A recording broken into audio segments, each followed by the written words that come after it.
Today then is the big day, the last 8, and by 5 o'clock this evening, I should think at the latest, we'll know the identity of the 1986 Waterloo champion, the man who for a year will hold the most coveted prize in the sport of crown green bowling, a prize held for the past year by Tommy Johnston, 25-year-old, the second youngest man ever to win the competition, and there are some young men in it again in this last 8 stage this year. Well, with me is Noel Burrows, himself a former Waterloo champion. Noel, this is it. No time for mistakes now, is it? No, this is the crunch, real crunch this morning. Everybody's nerves going? Well, I think so, but those that have been here before, such as Duncan and A Shacklady, will know what it's all about. They'll possibly control themselves just that little bit better, but who knows? Well, let's have a look at the lineup of players that we will be seeing today. And that first match, the man that you mentioned there, Duncan, who must be a hot favourite to take the title. He won it in 1979, and he's playing, by a happy coincidence for us, J Bancroft, the man who really must be second favourite, mustn't he? Well, he must be, yes. It's a shame probably that these two have got to meet in the quarter-final. It would have made an excellent final. J Bancroft, young man in form this season, playing the established master. So, in theory, on paper if you like, those two are the best two players that we will see today. Well, on the form book, yes, but then bowls is bowls, of course. Somebody will come along today and play the game of his life and completely upset the apple cart. Who do you think will have the greater impetus? Will it be Brian because he's had a taste of it, he's won it before, or will it be J Bancroft because he's the new boy? Brian's always out to show that he is the master. But then J Bancroft, up and coming, he's going to be a force for years to come, and he could just shake Brian. They both sailed through their earlier rounds, but easily 21-11 in both cases. Is there any significance in that? The only significance for me would be that for them both to realise that they've maybe had possibly slightly easier games. Now the tough ones really come, and they've got to really knuckle down to it. And the next game that we'll be seeing today, the young man, that is Steve Nixon from Winsford in Cheshire, and he'll be playing Alan Ward. Now, Alan Ward is a local man. He's from Poulton. What do you make of that one? I'd fancy Alan Ward to go through on this one. Local man, lots of knowledge of the green. I know he's been playing here for some considerable time. Steve Nixon, young fellow again, up and coming. Never really made quite the big impact yet, but there again, his chances here today. Alan Ward conceded yesterday that knowledge of this green was important and was in his favour. He wasn't making too much of that, was he? Oh, I don't think so, no, because this Waterloo green seems to can change from day to day depending on the weather conditions. First thing in the morning, of course, you've got the dew coming up, and that kind of slow the bowls down from possibly the previous afternoon when it was running quite fast. And so the next game that we'll be seeing, the next quarter-final, Peter Bound, the man who's come furthest, he's come from Wem down in Shropshire, and he'll be playing Peter Fielding. Now, Peter Fielding is the young man who had that remarkable win over Roy Armstrong the earlier round. Roy Armstrong, of course, was very fancied here, so that's a good game too, I should think. That's right, that could go either way. Peter Fielding did play absolutely first class yesterday. Whether he can keep it up today again is another matter. Could he have burned himself out, do you think, by that performance yesterday?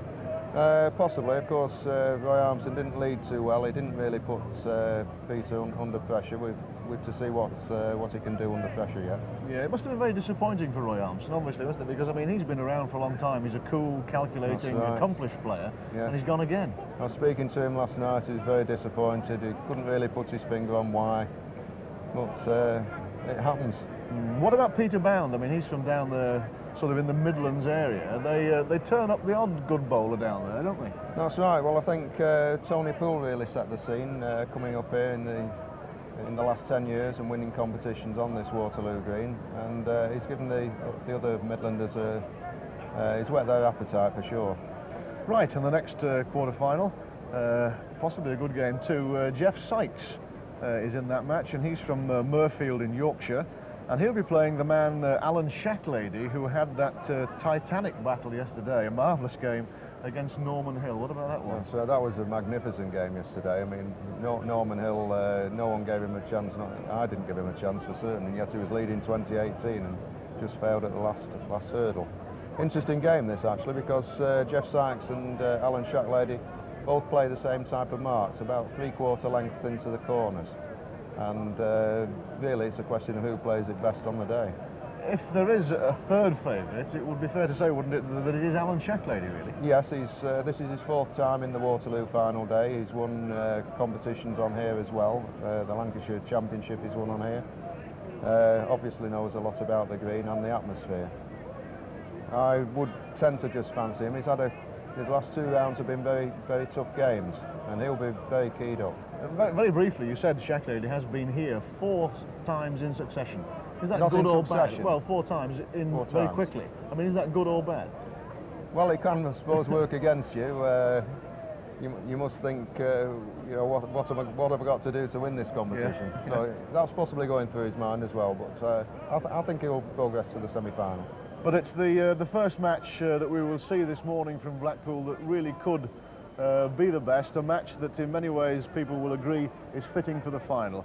The players there, Brian Duncan, surely the favourite, the Waterloo champion in 1979, and he's playing a man in storming form, a young man, J Bancroft. With the commentary, here's Harry Rigby.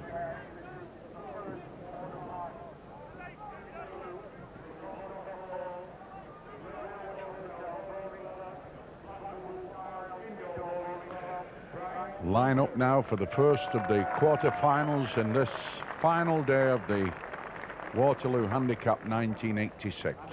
And what a match to start with. Number 1, Crown Green bowler Brian Duncan, a previous winner of this tournament in 1979.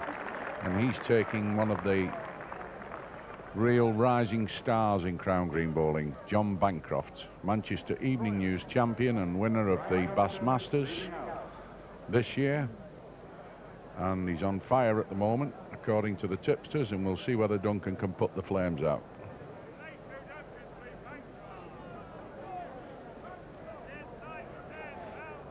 Duncan sets the first mark.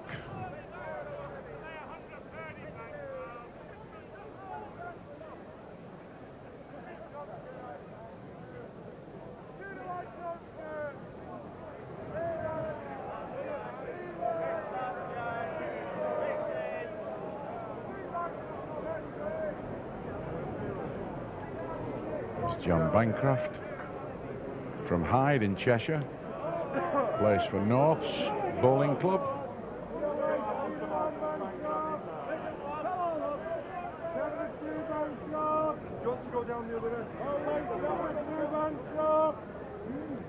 Now got to improve, far enough, might get a lick off this ball, gets a rub here, it's done it good. Oh God, that was always on. Went in the net off the post. Duncan will be very, very relieved to see that, because he was steaming a bit there, and it's just checked the ball and thrown it onto the jack. Franjo played a no ball here, so not reached up. Started off with a brace here, I think, Duncan.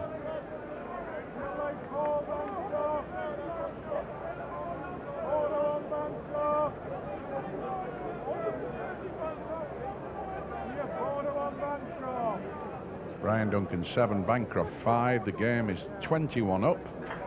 5 apiece start on the card.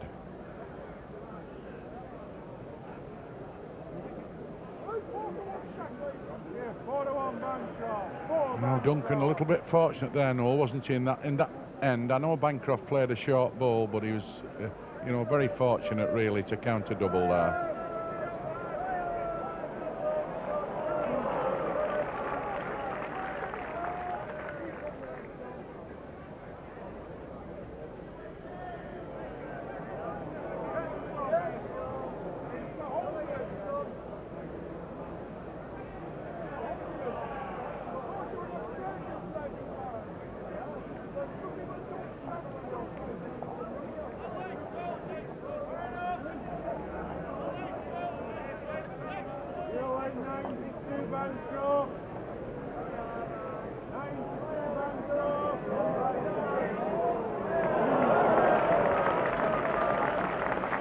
What a brilliant second ball there from Duncan.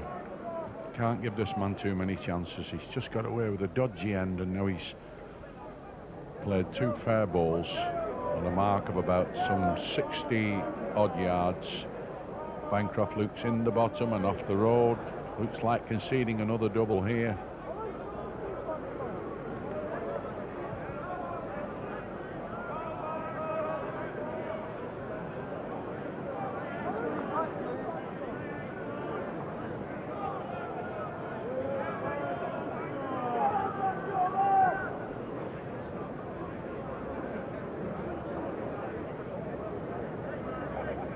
Yes, he got a monumental rub there, Richard, in the first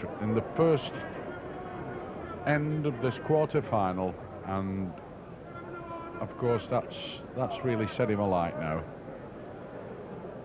Likely to make a bit of a break here.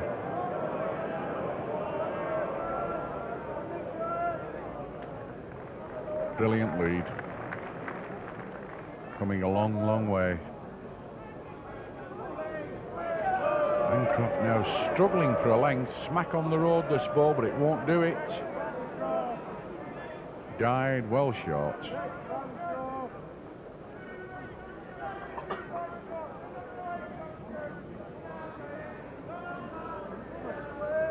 Have to run to get here. Have to run. Start loitering now. It's got another. It's well short.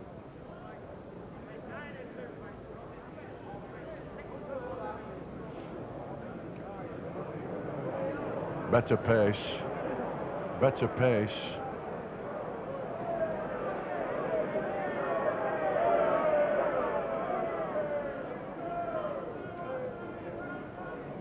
Looks like another double here to Duncan. Walking round, just confirmed what many already see to be right. 2. So what a dream start here. 3 doubles on the trot from Duncan. Well, that's the worst possible start for John Bancroft, really. He needs to collect himself now and have a think about it, Noel, isn't he? It's gone worse for him. It's a very lonely place out there, and there's nothing else he can do. Get on with it. Nobody's going to help him now.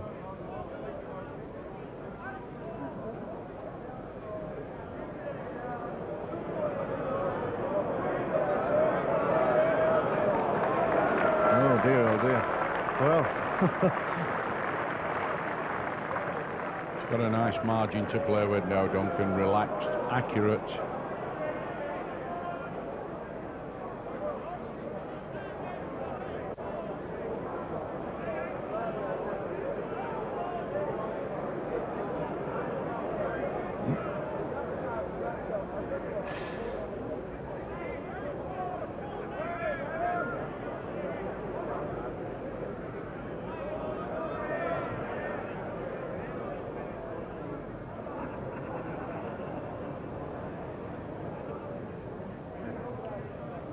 About 6 inches short, John.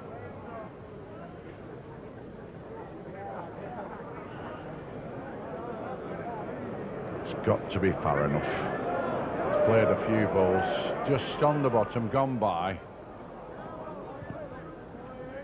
well, that was not such a good second wood from Brian Duncan, but his first was formidable, unbeatable as it proved.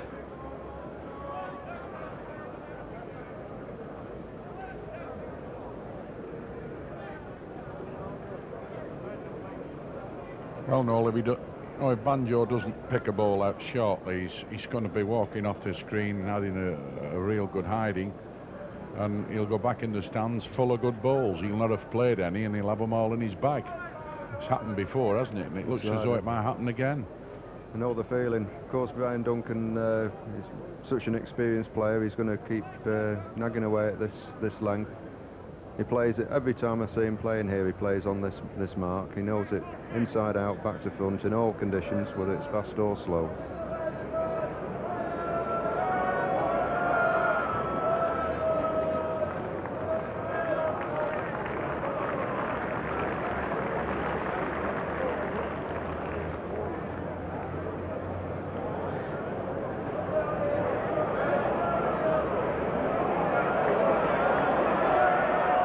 Just gone.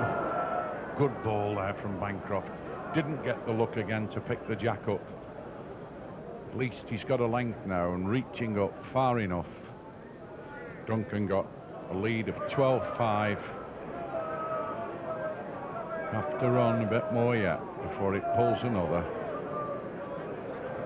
Just got one.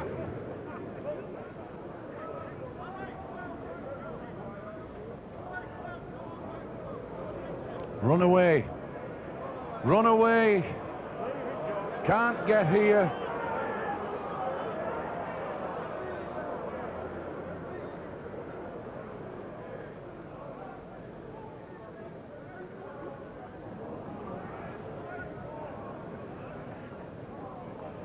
One more to Brian Duncan. He's now 13. John Bancroft has yet to score.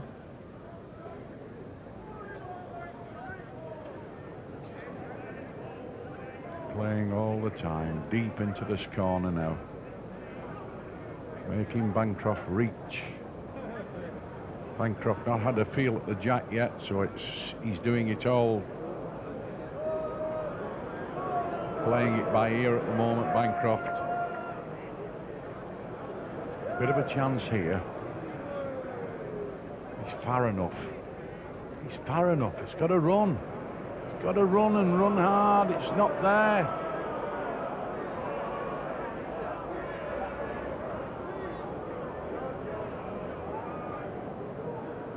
Shaking his head, Bancroft can't believe it. Only sent one ball past the jack.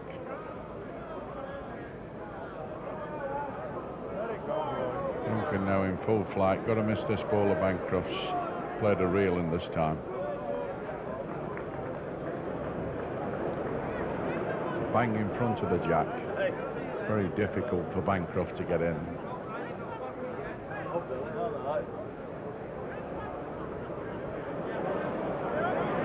Missed a short ball and it might win. Through the gap, he's run into Duncan's ball.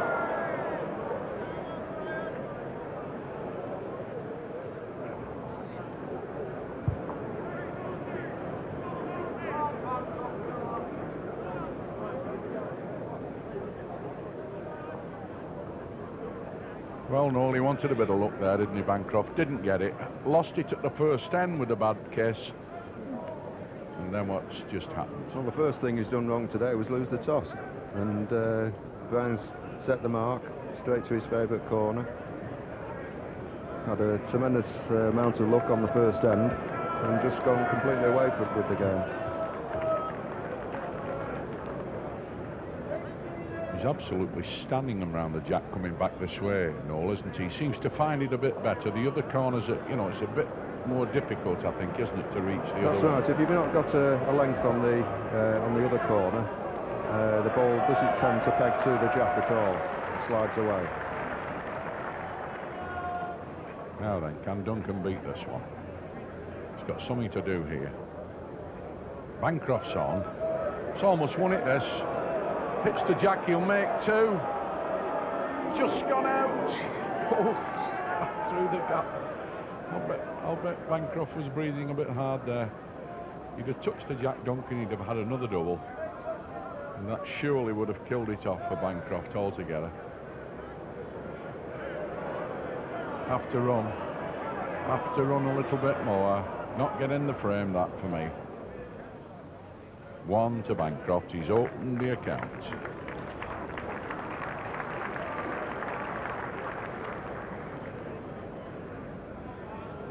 Well, the applause for John Bancroft there, and no doubt we'll see a change in the pattern of the game now, certainly for this end.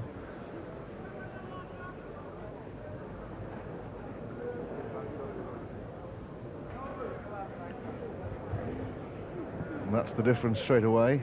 John Bancroft is shunning the corners, where he's taken such a pasting from Brian Duncan.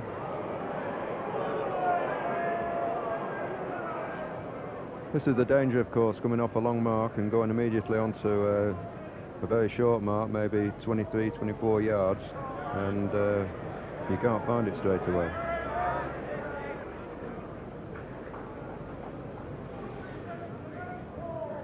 Oh, he's Got to find a good ball here, Bancroft. Have to stop. Have to stop. Still go a long way.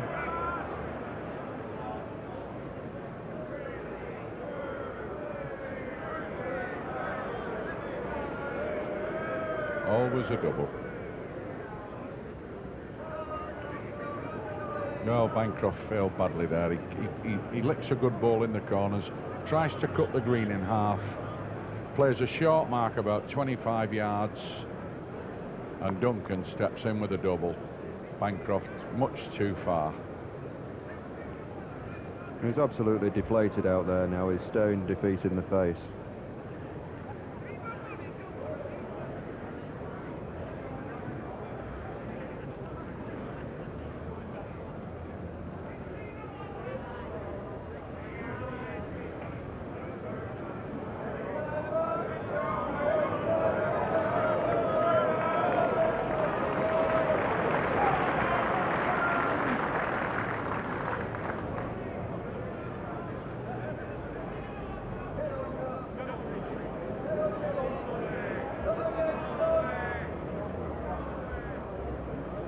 Very adjacent, but not near enough.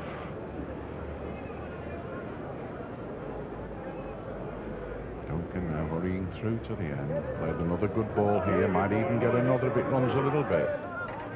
Just died.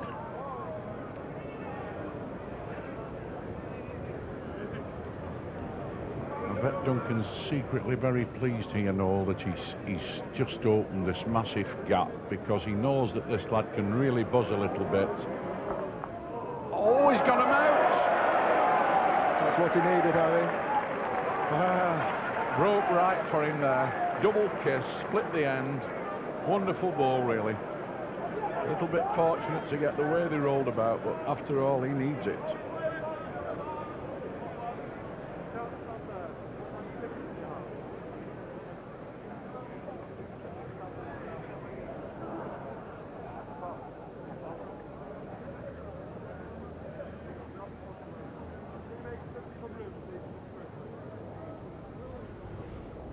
Little fresh change of tactics here from Bancroft. He's coming the other peg now round, thumb peg over the crown. Played one a little better this time. Rubbed the jack, a dead length. That's more like his normal form, but he's got a tremendous deficit to pull back. I don't think anyone can give Brian Duncan 9 starts on this green.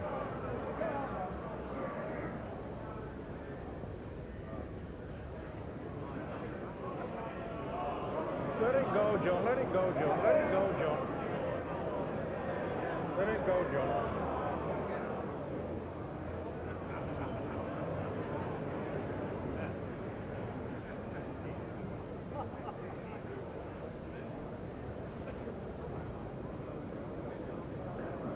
Row on.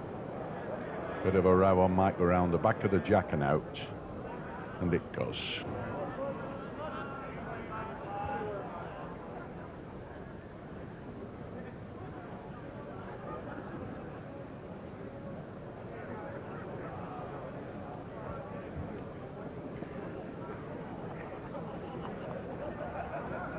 John Bancroft picking one up, just a single, but surely it's far too late for him to really start to contest this match.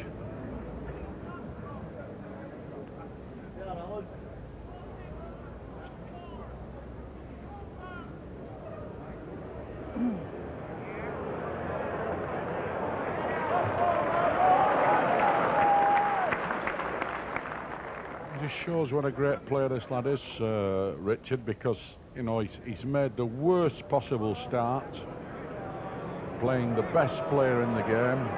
He's gone into him, Duncan, turned a little bit the other way now. He got a good rub there, Banjo, because Duncan played a perfect ball but found something in the way.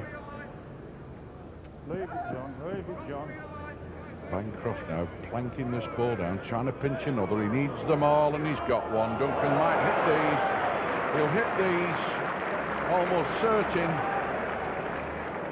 There it goes, fired, bang, start again.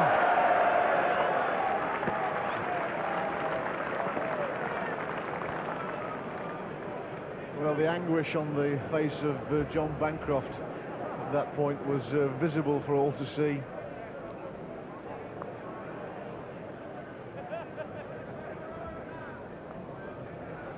Bancroft picking the jack up, resets the mark. The jack coming on from a yard of where it left the green during a strike. The jack left the green and the end must be restarted a metre on from where the jack left the green. No score recorded. Bancroft again must be wondering what he's got to do. He's planted another one round the jack. If he'd have counted them two, Richard, he'd have been, you know, 16-10. It's, you know, it's only half a dozen at the back. Well, they've got a chance now of another two. Yes, but Duncan will have Big Bertha left at the finish, won't he?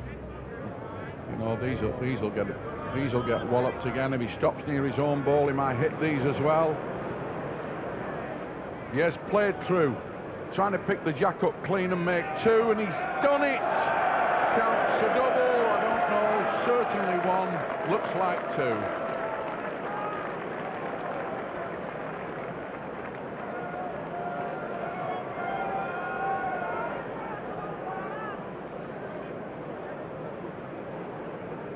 Well, in some ways, Noel, Brian Duncan is playing an exhibition now, isn't he? Yeah, I mean, that's sheer brilliance. The last two ends, J Bancroft hasn't had a ball more than a foot away from the jack, and yet he's not put any points on the score sheet.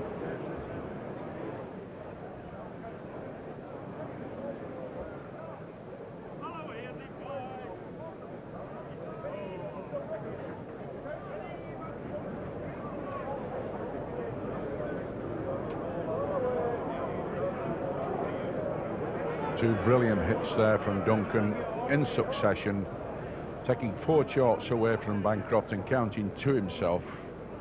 The difference of Bancroft getting back in the match and still being a mile behind. He's now 18-8 down and could have been 12-16.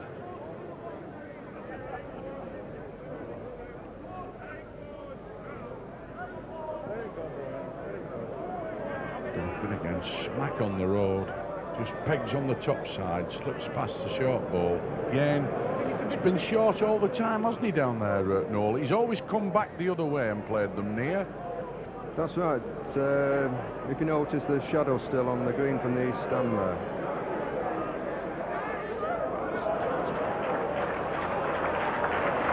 Won it.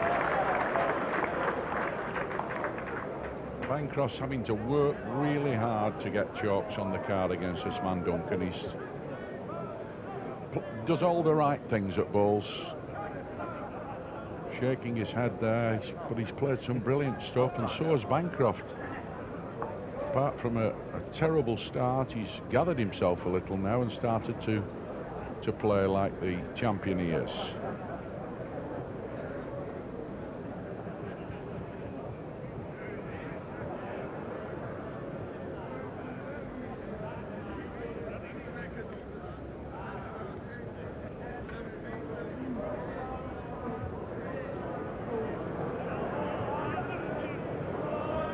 Played another really cracking ball, Bancroft.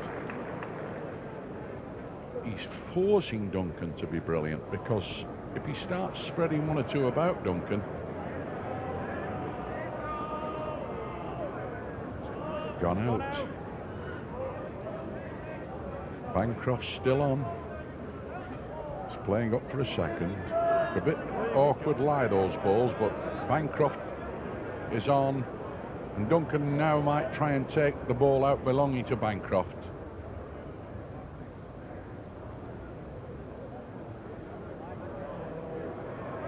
But I missed the short ball. 1 to Bancroft.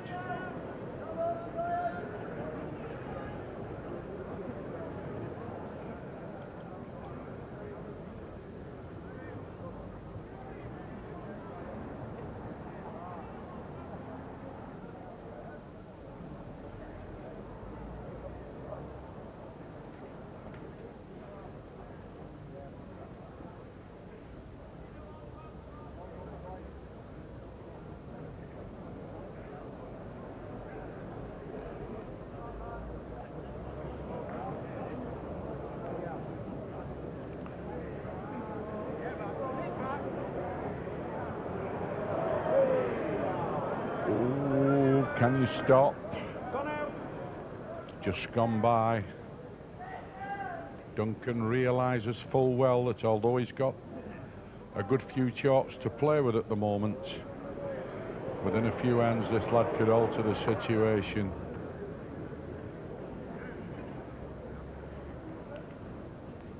Vital ball this for Duncan.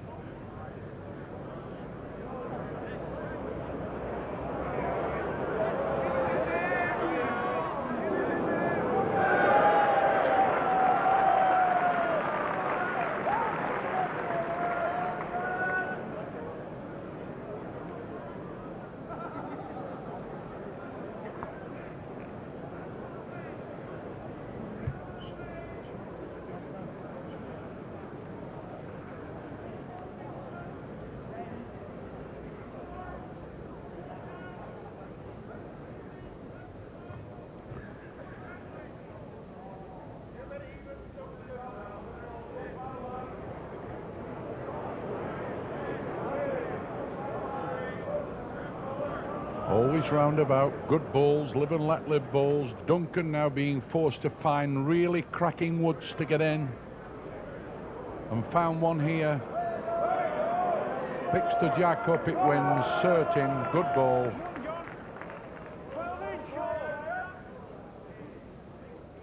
Bancroft is making the best of it now. He's walking up, having a look. It gives you a bit longer in the suite before they finally show you your seat. Walk up and walk back, might as well enjoy the weather, as he'll be struggling. And there's people just been given a bit of a treat from Duncan and a half-fighting comeback from Banjo.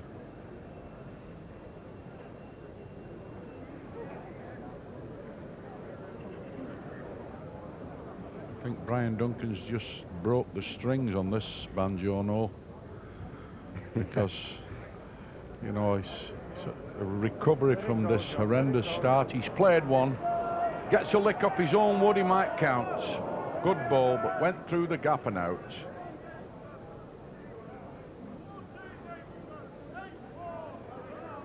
Looking for a double, Duncan. Would you believe it? Looking for a double. He's just on the top side and cocked away, but now he wants just 2 for victory. 19.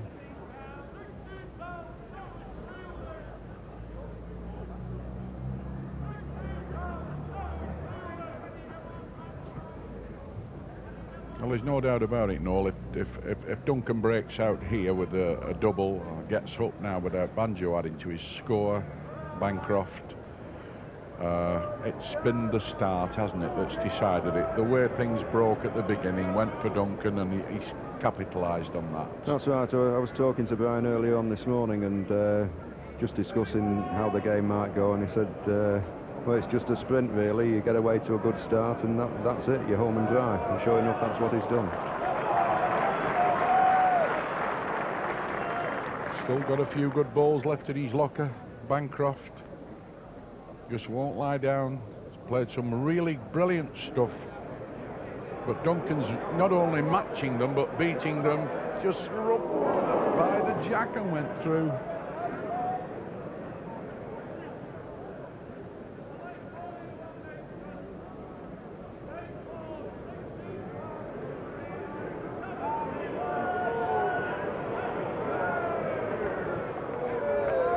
Good double.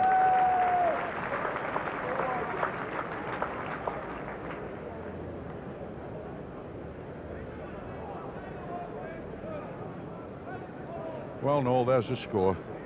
Duncan 19, Bancroft 14. I think we've got to say, in all honesty, and I didn't think Banjo would get this near to him. The sort of start he made. He's done immensely well to get back to this position, but he's still a long way to go yet. He's just lengthened the mark slightly here.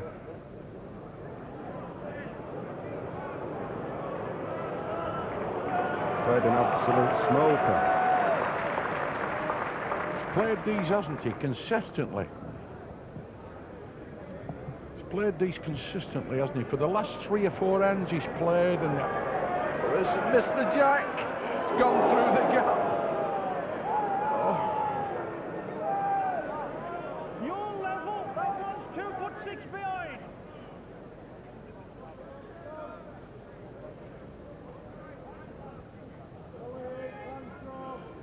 wants to be careful with this one, Harry. He doesn't want to be too close to the other one. He wants to be counting, but not too close, so that Brian can't strike and knock them both off.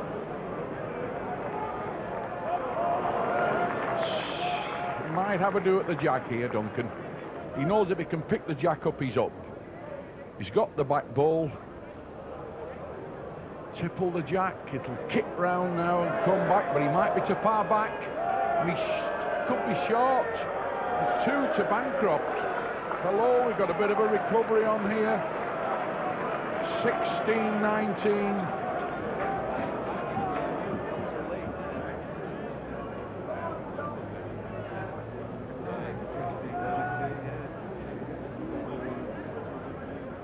Well, no, this is a recovery of some magnitude, isn't it? I think they've taken all the relatives away from Bancroft's bedside now. He's looking a bit better. We're walking wounded at this stage, but now he's back. Very, very much in with a challenge. Counts this end, it could be a match, but he's left it, waving it on, and it's gone to the jack. He's really fired up now, John. You know his father Neville's in the crowd here. He must be rooting for him every inch of the way. Row on, row on, row on, gone past. It's left Duncan this little bit of luck. Could have done with a rub there. Notice though when John plays a good ball that Brian's never short. He's always just that yard past the jack, so it gives himself an option for his last ball.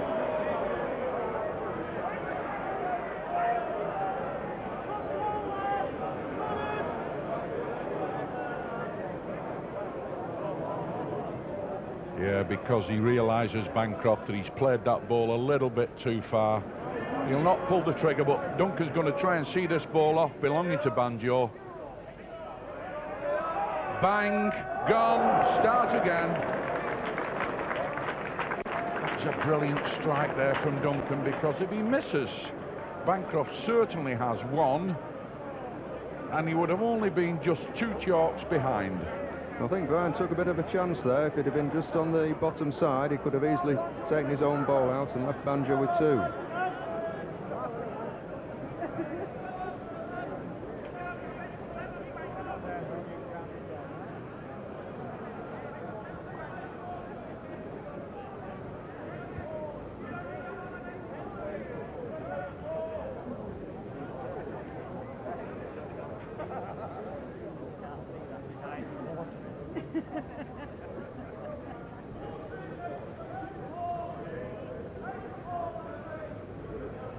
Crowd have gone quiet to know that Banjo's been platting these balls round the jack.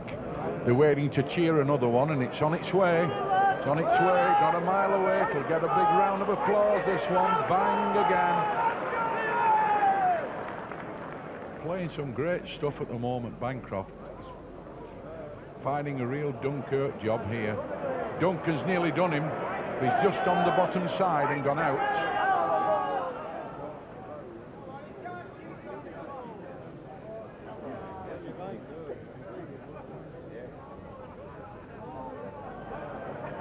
Looking for another. It's not a good ball of Duncan's. He's not really past the jack.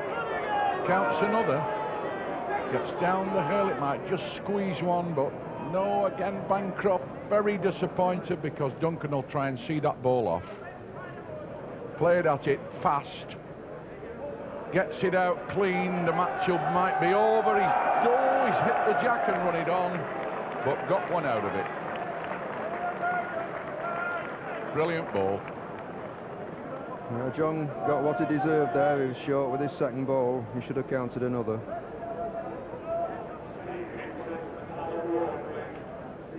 Yeah, sign of things to come.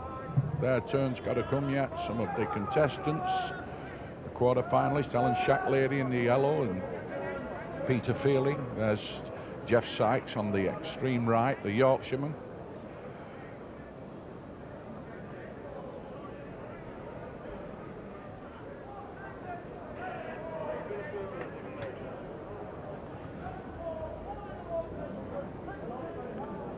Listen to the crowd here. They'll indicate the chances of this ball now, and it's run a bit more, and they'll start bubbling a bit any moment. applause. That's the game. Takes Brian Duncan into the semi-final if Bancroft lets him count it, but he can smack them off a bit as well. No more than an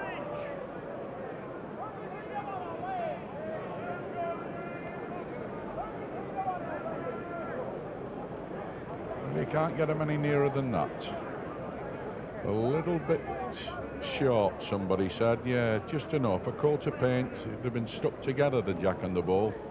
Let it go, John. Let it go. Just gone past. He's in the right shot.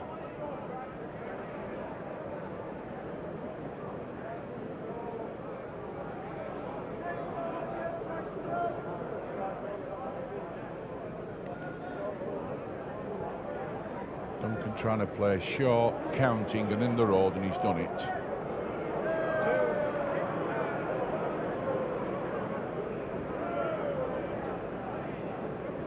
Bancroft's got to play at the ball on the jack, smack it either just hard enough to get it out, if he cuts it, or push the jack down the hill, off the green, or maybe onto his back ball.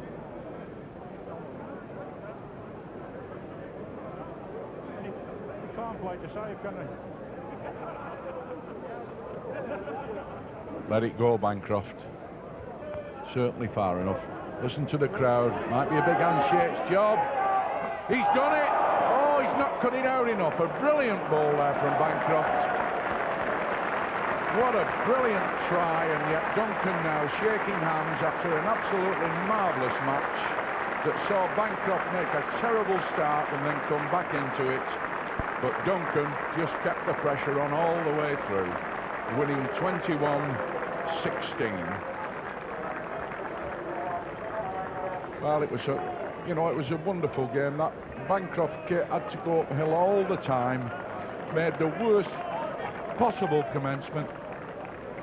Duncan kept banging away, playing brilliant balls, striking when it counted, taking twos off. And Noel, I'm sure that you must have felt the same way, mustn't you, seeing that? Because you said that nobody can give Duncan 9 start, but look what happened. Well, he nearly did, but you've got to hand it to Brian Duncan, the master that he is. Every time that he was in a little bit of trouble, he produced that ball, just like your best golfers do. They can magic something out of nothing.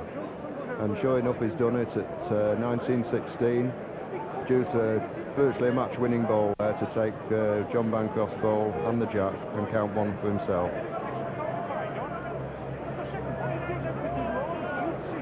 Well, they must feel they've got the money's worth. The ladies, the gentlemen, the ladies are all great champions, and the men always telling you that they're almost as good, but not quite. But they've had real value for money. I think at one stage, you know, many were thinking perhaps that Banjo was going to get outclassed, but I don't think he's lost any prestige. But Duncan, I think, will be coming short now, Noel. He was somewhere laying even money, now go maybe 4 to 5. He'll take 5 to 4.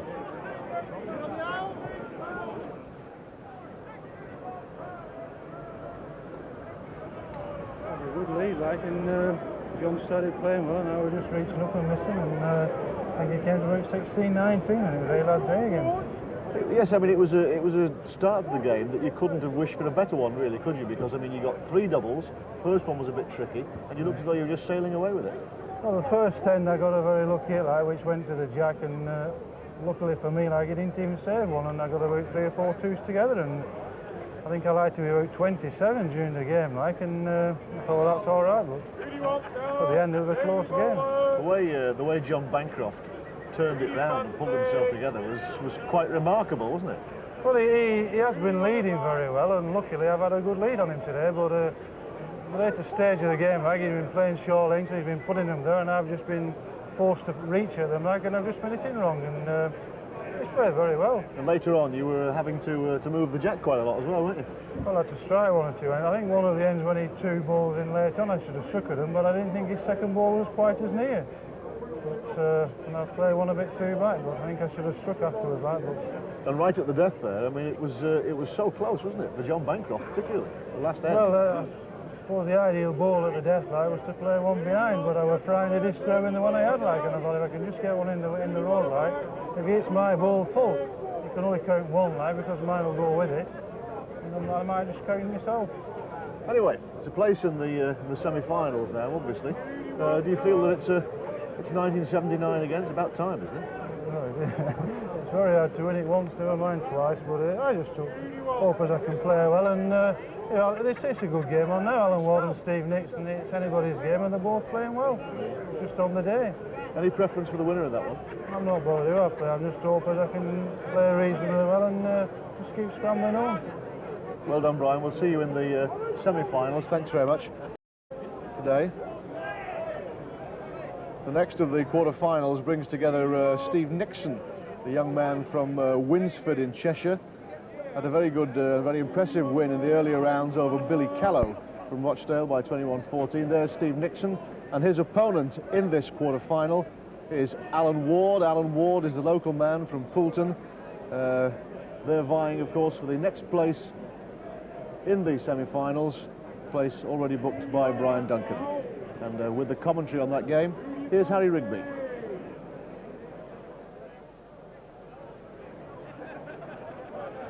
As Steve Nixon, quarter-finalist from Northwich, plays for Owley Wood, and his opponent in red is Alan Ward from Poulton. He's the local man. I think if this lad doesn't win a few quid here, no, we might get the price of rock going up. Because all the Blackpool punchers, I think, have had a few quid on this lad, and he's certainly done well in this tournament. Very comfortable on the green. How do you rate his chances, Noel? Yeah, I spoke to him earlier. I think he's quietly confident about getting through this game. Obviously, local knowledge will help him considerably. Well, they're shaking hands. Barry Cottrell, the referee from Staffordshire. And Nixon wins the jack. 21 up. 5 across on the card.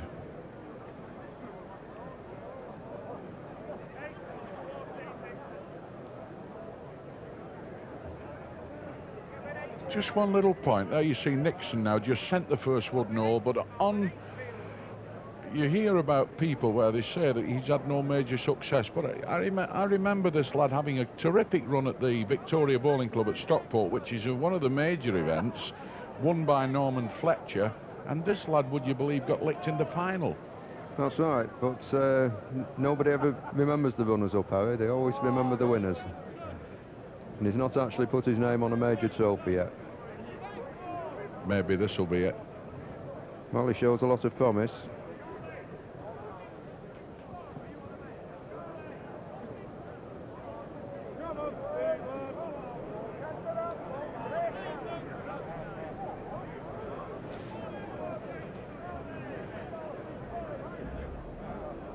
Ward has got these two to lick. He's on the top side. Can't lose.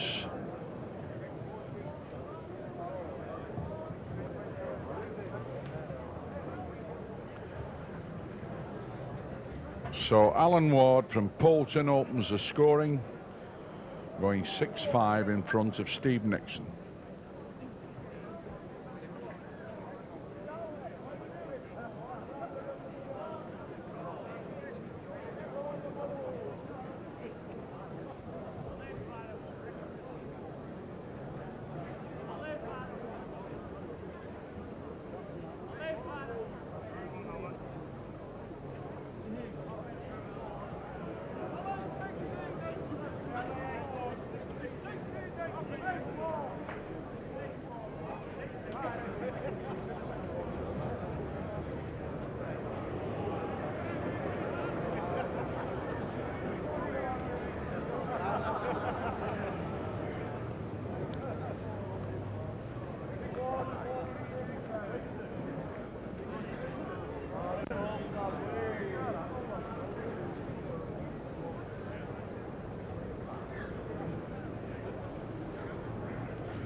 Ward stands 2.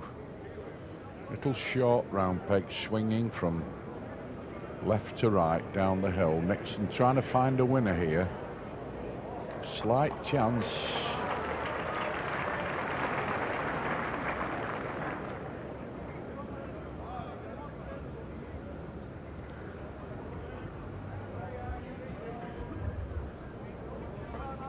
One to Nixon. Just managed to check the speed there. It was a little bit quick down the hill, and Ward played that yard over. And Nixon, adjusting the second wood, countered.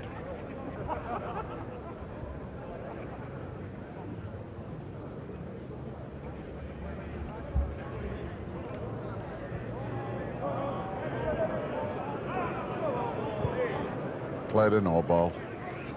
As usual, Noel, isn't it funny when they switch a mark and just put that few yards in it? That's right. Of course, the atmosphere out there is electric. Everyone's still buzzing from the last game. It must affect these two slightly to begin with, until they get used to actually playing in front of this big crowd.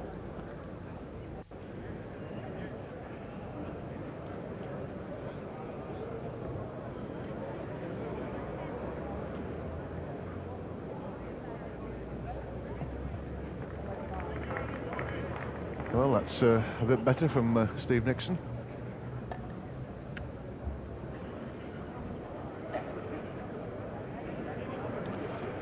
One here was some sort of a chance. One to Ward.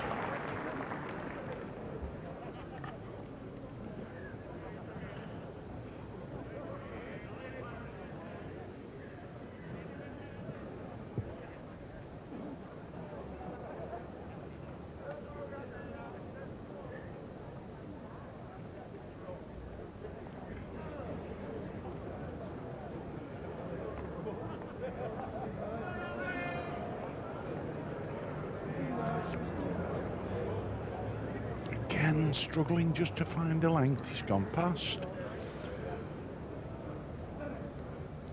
That's about 2.5 foot, or almost a yard by the jack. Nixon missed the mark altogether.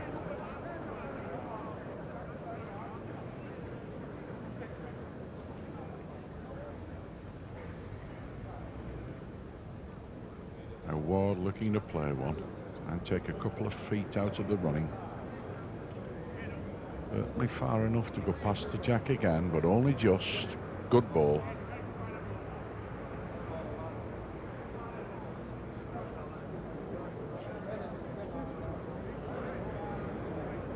Nixon's on the road with this ball. Might hit the jack and make it better for Ward, which is always very unlucky.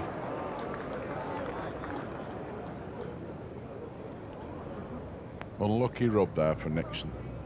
It's a young fella that's made a reputation early days in mid-Cheshire and has kept up a very high standard over the years. As we said earlier, Noel, he's never won a major event, but I don't think he belonged before he does. No, there's plenty of big competitions around now, and he's plugging away at all of them. Who knows, it could be his day today.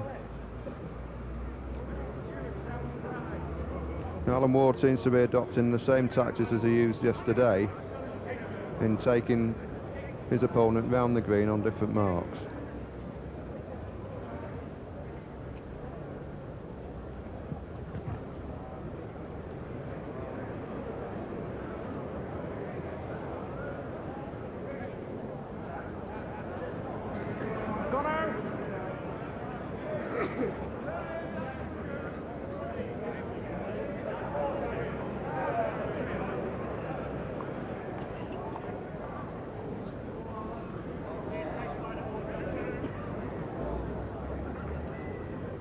Steve Nixon losing this one as it is.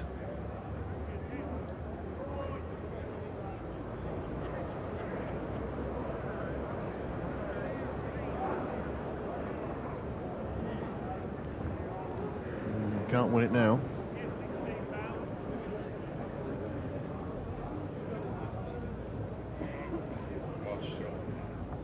having a look at this end. He's not sure whether he's 1 or 2. He thinks only 1. Nixon's quite certain he's only 1, but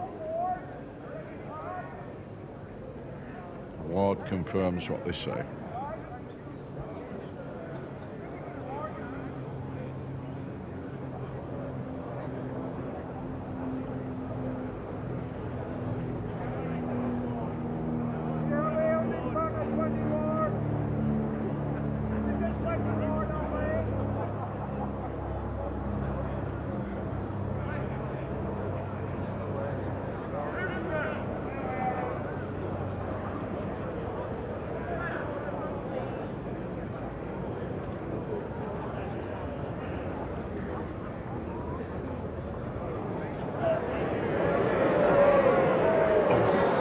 One, he wants to bang into something.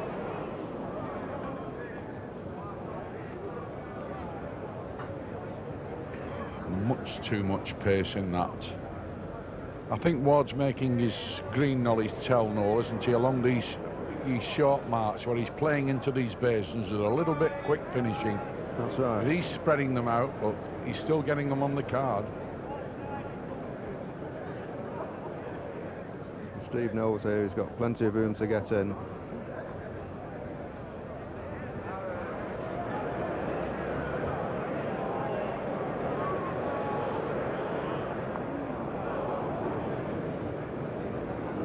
Well, that was a bad ball.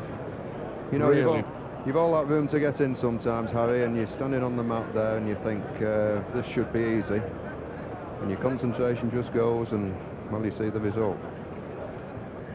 Yes, all the experts will be saying they could have stood there and bowled it backwards between the legs and it would have gone nearer. But it's too easy, isn't it? That's right, but all those experts are sitting watching. They're not actually got this far in the composition.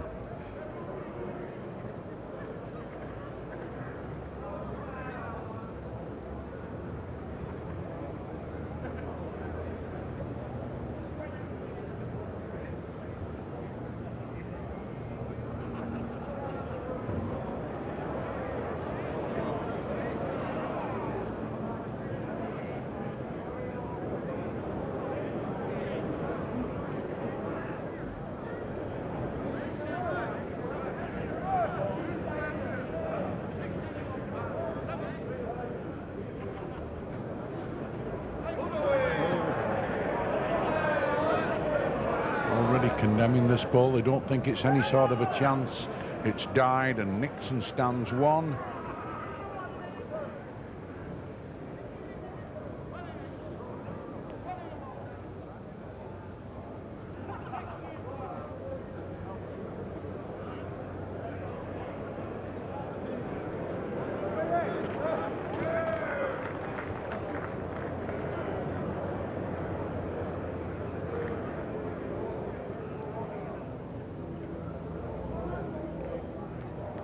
Measures certainly 1 to Nixon. He thinks he's got a double. Ward not happy with it.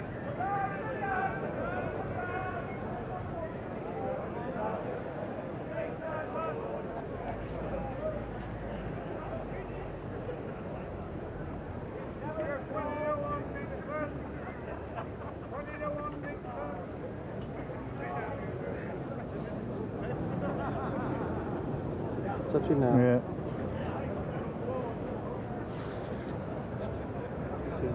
Yeah, 1. That was a desperation when that was. Slow it down. So Steve Nixon just settles for the 1. He thought there was a slight possibility of a double, but not there. I think Alan Ward was confident all the time that it wasn't so costly. Alan Ward 10, Steve Nixon 7.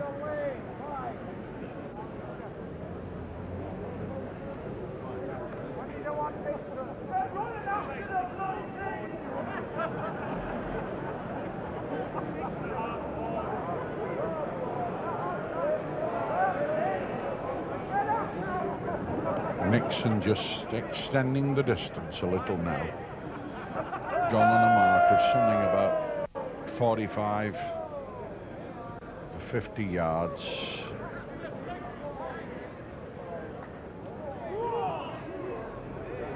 That's just won it. Ward just got inside Nixon's lead. Nixon down with the second now, got to improve.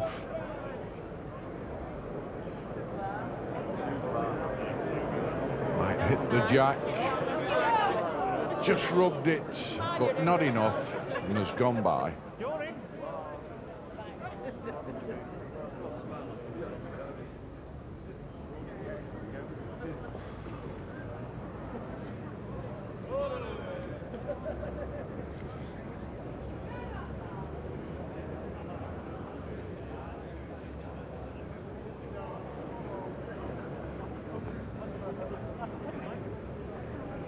Just 1 to Alan Ward.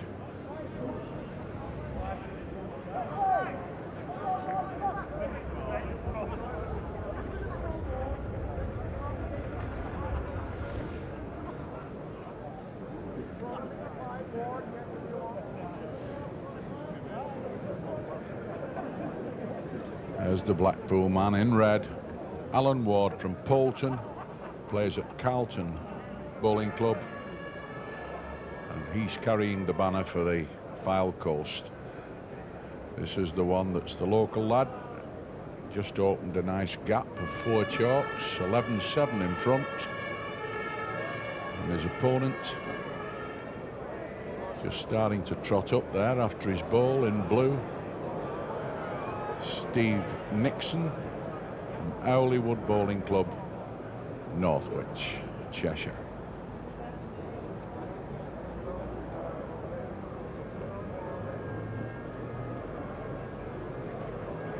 Ward certainly farther. Can he stop? That's won it, Steve.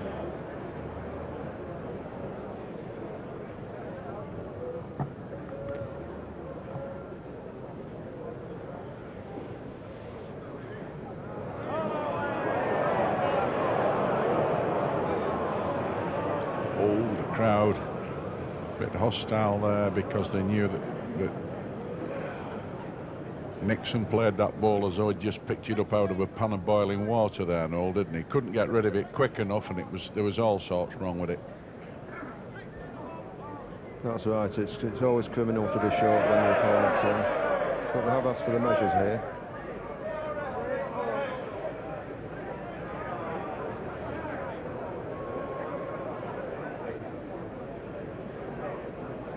That's my first, please.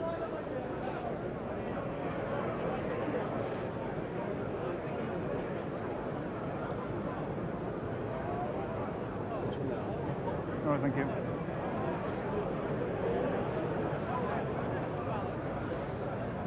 Thank you.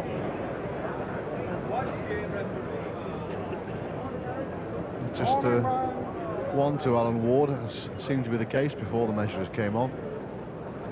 Steady progress. Alan Ward on 12, Steve Nixon 7.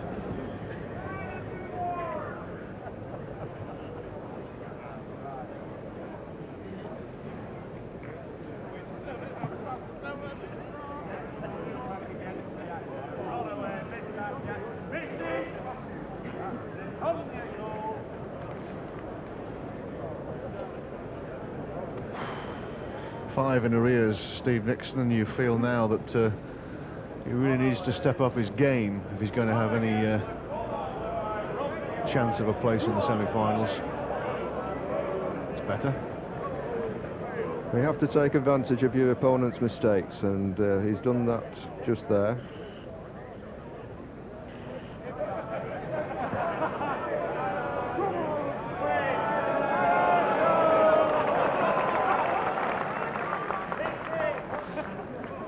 Ward's just supplied the perfect answer there, Noel. He played a really good second ball. These are the things that really count at Crown Green bowling. The big improver. Get it out clean, unlucky. Rubbed it the wrong way. And Nixon conceded 1 chalk there. Ward pegging the end. Now leads 13-7.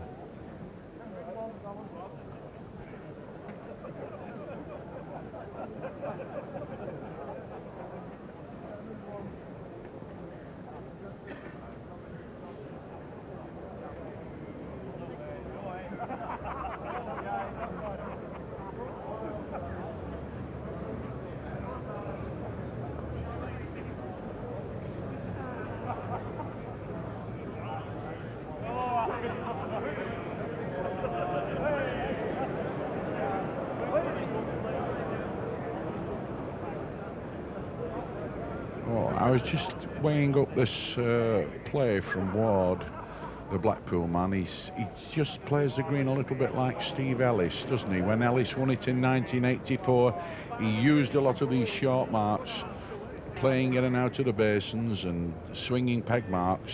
No, does he not remind you of that? That's right, yes. Of course, the local people will play possibly different marks than the strangers would play. You tend to come and play your favourite marks on here, but they'll be playing all different marks all through the season, and they'll take you places maybe you've never even thought of before on the green. Ward counting the maximum for that end, a double. Takes him now into a real hefty lead. He's now 15-7 in front.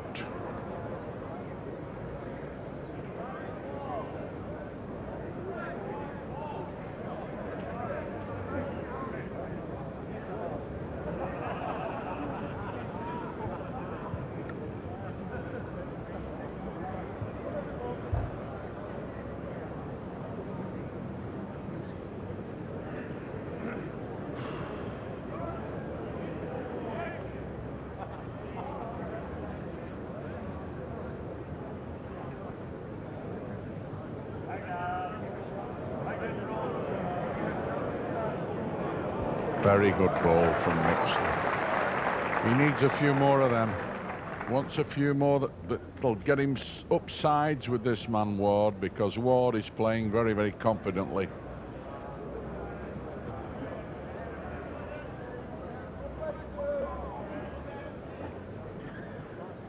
A good chance now for Nixon to step in.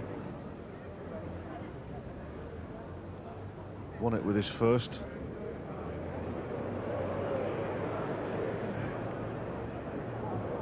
Got to stop.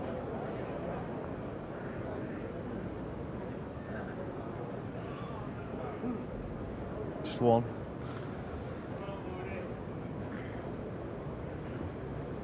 So it's been a while since Steve Nixon was able to count anything. Counting one there, but he is in arrears to the tune 15-8. Well, Ward's more or less dominated the match, Richard. He's used the green really well. He's not gone a long, long way. Just picked a few nice, tricky, swinging marks and pinched a few chalks, and he's now 15-8 in front.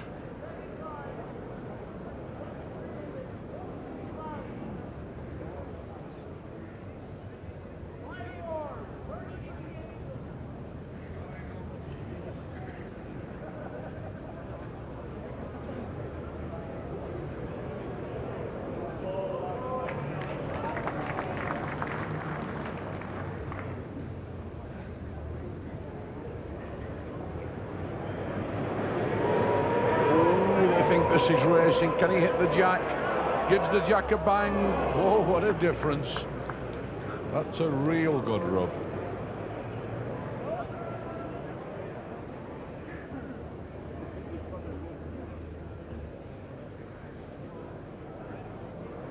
Got it wrong. And a bit more. It's dragging its feet.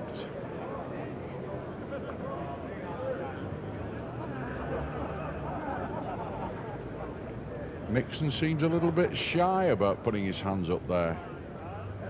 Perhaps it's very deceptive. Those are Ward's balls on the right-hand side, and the two at the back on the top, I think, belong to Nixon. What do you want, Stephen? 1 against 2?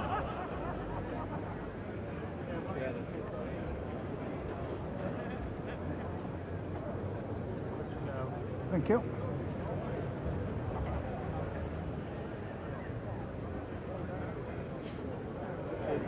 Blue ball.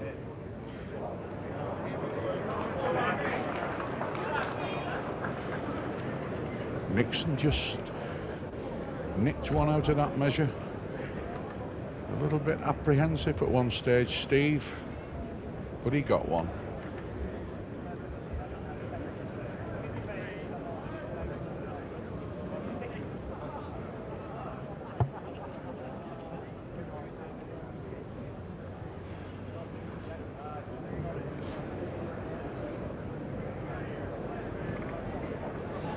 Again, Noel, it's marvellous, isn't it, in the morning? You see lads play and it takes them ages, doesn't it, to strike a good length after they've really played well in the competition.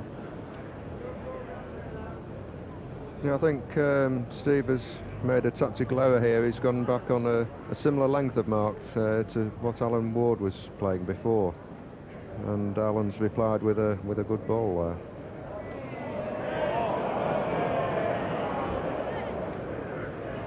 Seems to have lost a lot of confidence. Head down.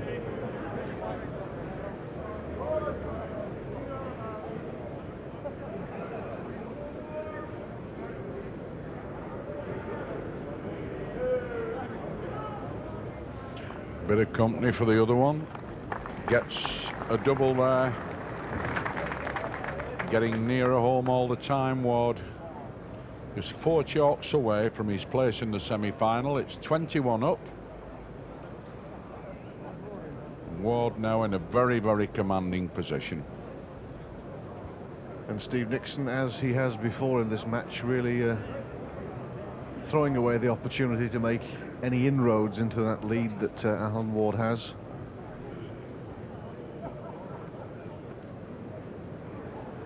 Eric. Now then, they're actually going to measure, I would imagine, the distance from the mat to the jack. Yes, he's objected to the mark. Feels that it's less than 19.09 metres. That's the exact measurement per the British Crown Green Handbook. Did you know that, Noel? I've learned something today, Harry. I didn't know Don't about ever let me measure you for a pair of trousers, I'll tell you that. Otherwise you get 2 odd legs. I hope they're not 19 metres long. Leave it. It's a mark. Measure from the centre of the mat to the nearest point on the jack.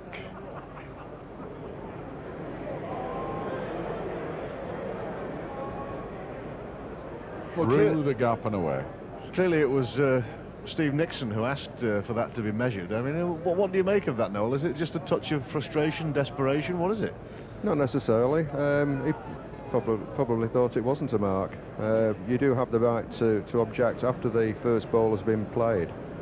If your opponent has played one a long way off, even if the jack's only been sent 15 metres, then don't object, because you're more likely to count the end. Oh, 2 really wayward balls there from Nixon. He's just lost all sense of feel for the speed of the green.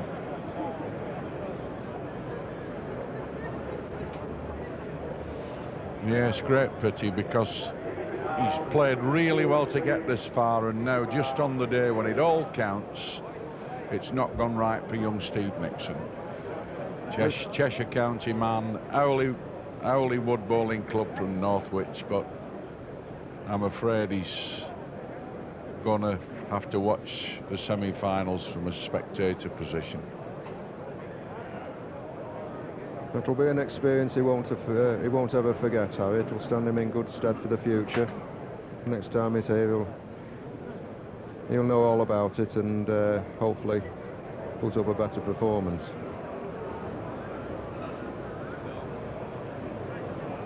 Give up.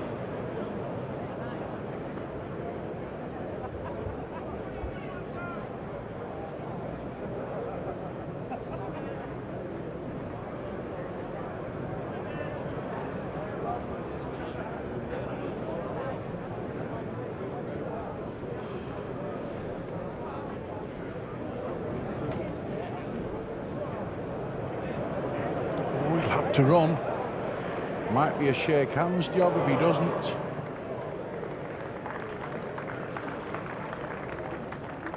Yes, that's weighed in for Ward. Counts a double, shakes hands very quickly with young Steve Nixon. And there's Alan Ward from Poulton and Carlton Bowling Club, Blackpool area, now in the semi-finals, and meets the favourite, Brian Duncan. And he's certainly going to enjoy a few trips in the country when he gets against Duncan. Steve Nixon now must be disappointed with his display. Normally plays so well across the middle of the green, but today spread them all over Lancashire. That's the way it goes. Yes, I've done it myself, Harry, and it's an awful lonely place out there when you're not playing well. You've got your supporters that have put the money on you, probably the housekeeping money. The wife's going to play havoc with them when they get home because they've lost it. And you feel all your supporters have, you've let them down. Well, he's only a young fella. A lot more games to play, Noel, so he'll get over it very quickly. That's right. There's the crowd now just beginning to settle down for the next quarter-final match. Just looking towards the bookmakers, see if any of them will be kind enough to give them a decent price about Duncan, who must now be raging favourite. I'd say about 4 to 6. Oh, there, look. Worried looks on the faces. There's bloke going round. Have you ever seen a happy-looking bookie, Harry? Yes, when I bet with them, they're happy because I'm always giving them money. The only time they smile is a bloke. There's another bookmaker there, John Bradburn. This bloke going round the back there with her.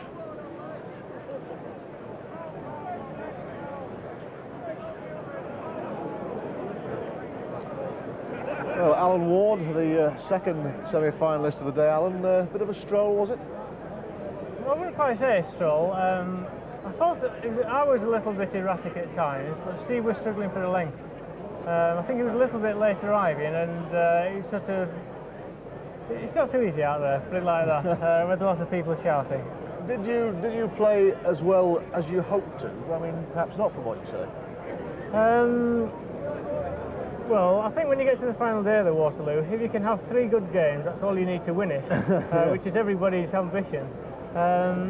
Obviously, when I first came today, I hoped I could get 3 good games. I'm very pleased that I've got through. I think I'll play a lot better. But having said that, it's the final day of the Waterloo, so it's just how you play on the day, really. You must feel a little bit for Steve Nixon, obviously, because, I mean, I don't think he really did himself justice in that match, did he? No, I don't think he really got going. The last 2 or 3 games I've watched him play, and he's played really well on a little short mark. And he never got on it today. I think really if he could have just got some good leads up and just held on to the jack for 2 or 3 ends, I may have been the one who was struggling instead of him. Because when he did get the opportunity, he didn't really make the most of it, did he? I mean, no, there was a couple of occasions on which he really threw it away. Yeah, well, this is it. I think what you've got to do, when you get hold of the jack, you must make good leads. If you make good leads, that's the secret, really. Because if you can put one there, it puts the other person under pressure, particularly if the game gets a bit tight. The important thing from your point of view must surely be that this is the furthest you ever got in a competition of this stature. Yeah, I mean, the Waterloo. I mean, yeah. Does that have any impact on you? Well, I'm delighted to be in the final day. I'm delighted to be in the semi-final of the Waterloo. The occasion is obviously one that everybody dreams of. I'm there now. If I can just play my usual game, I have a chance. But having said that, I play Brian Duncan, and well, we know when Brian plays, he plays well. Oh, I was really going to raise that that name. Obviously, I mean, Brian Duncan is the man you have to play, who is clearly the favourite. Yeah. What do you make of that? Well, he is the favourite, and I think he's been the favourite for well before today. I think when Brian goes onto the green, he's automatically the favourite, and I think one thing about anybody who plays Brian, you are the underdog, and the crowd probably is sticking up for me rather than for Brian. I know Brian has his supporters, but I think a lot of people will be sticking up for me. And as I say, as long as I can play my normal game and just sort of keep him out of the corners a little bit, I think I have a chance. You obviously watched Brian's game this morning. That start he made where he really raced away with it. It must have been a bit daunting, that, to watch, really. Well, it's not daunting for me because I wasn't playing him, but I've watched Brian a lot, and that is the sort of play that he does, when he gets going in the corners, if he settles down, he can put them sort of within a, well, let's say he can put both of them within a yard every end. And what you've got to do is play well enough to get him out of those corners. So hopefully this afternoon I may do. Yeah, but I mean, perhaps it was more heartening if you looked at J Bancroft's performance. I mean, he was really dead and buried. Yeah, and he came back in tremendous style. Yeah. Didn't he? Well, I think in this game, just because somebody has a run with the jack, it doesn't mean say you're out of it. You can also have a run. I mean, although at this stage I was well in front of Steve there, if he'd have got hold of the jack, he's capable of putting around the jack and put me under pressure then. I mean, I think yesterday we saw a game where, who was it? John Bound, who was winning, was it 20? Peter Bound. Peter Bound was winning about 2013 or something, yeah. And it ended up 1920, and he had a good ball to beat, which he did. Yeah. But I mean, this is the thing. Wherever you are, it's easy to start to get behind and lose. Well, yes, Peter Bound, he won that match 21-19 in the end, didn't he? But there must be. Oh, there he is. He's just warming himself up, because Peter Bound is, of course, the next match on. The man who's travelled furthest here. He's from Wem in Shropshire, enjoying the sunshine and getting ready for it. But finally, so far as you're concerned, Alan, of course, you're a local man, so there'll be some satisfaction if you get through to the final locally, I would think. Yes, there would. Yeah. Well, last night I was playing in a competition, and wherever I went, people were congratulating me on actually getting to the last 8. And when we got home, the phone never stopped ringing with people congratulating me on getting so far. And as I say, now I've got to the semi-final, which again is a big achievement. So who knows what will happen later. Hopefully you might have to leave the phone off the hook tonight. Well done. So. Thanks very much. Let's remind ourselves that now of the results so far this morning. And the first match that we saw, the match that we referred to there, Brian Duncan, the favourite, going through comfortably in the end after a great start and a great fight back, but 21-16 victor over J Bancroft. And we've just been talking to the victor of the second quarter-final,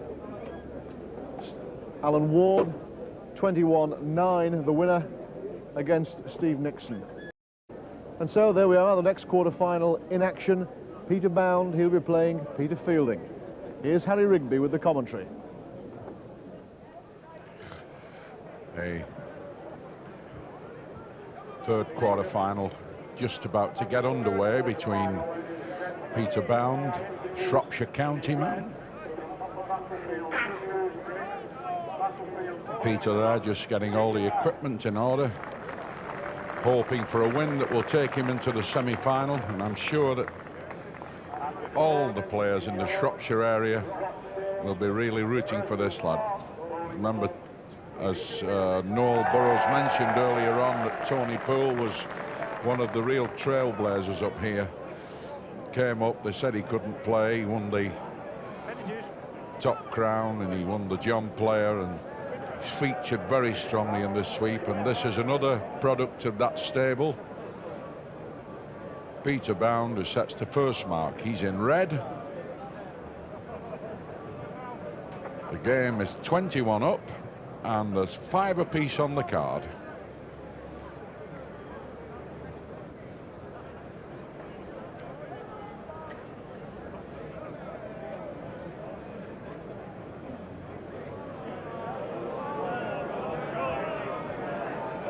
Bound opened out with a fairly good ball, about 2'6" short.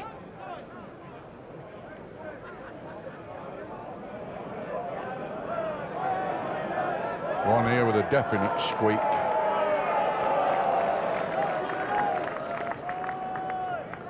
That's one. Peter Bound with a second ball, long delivery, big follow through, strokes them out beautiful. Got to run a little bit more, another 6 inches, it can win it.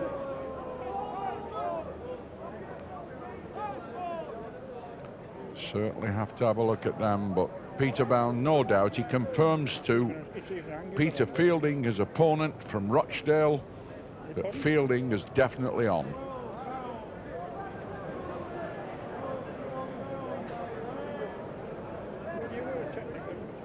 Fielding taking no chances, satisfied to get an early feel of the jack that counts the first end. As Peter Fielding in yellow.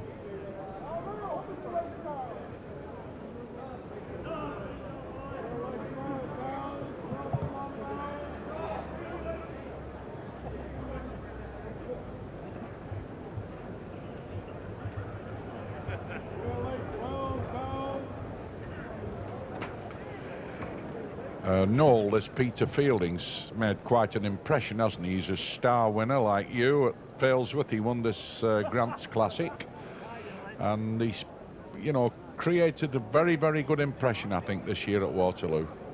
He certainly has. Speaking earlier to him, he showed no signs of nerves whatsoever. I'm sure he'll give a very good account of himself this morning.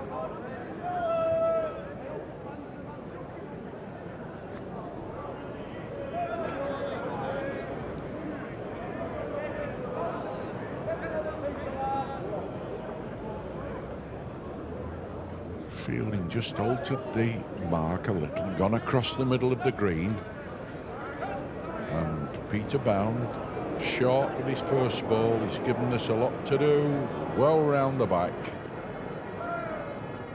Well, just take a little bit of time to get used to the pace again. The sun's been on this green now for a good hour and a half, and when they were practicing, when there was quite a heavy dew. Chances.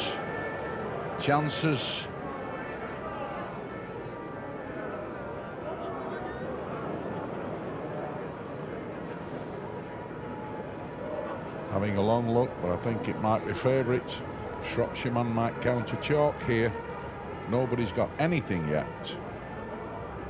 Quick walk round and looking at it.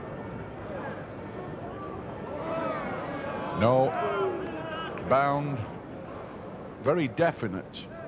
One quick look and put his finger down, and Fielding picked the jack up.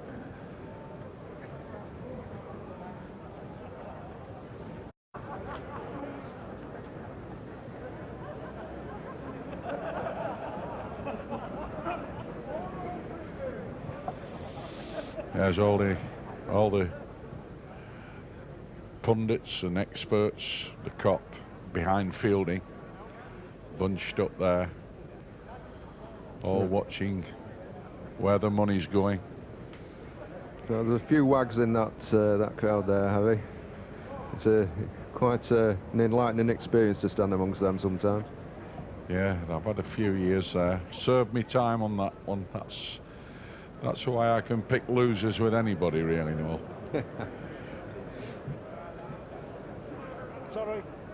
It's a real bowling academy there. You look at the class of '86 all assembled behind Fielding there.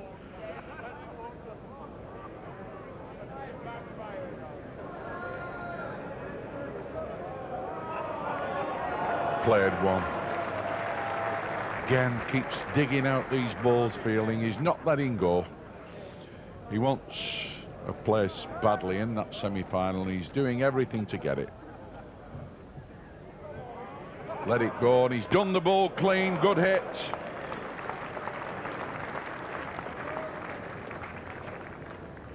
Took that ball out as clean as a whistle.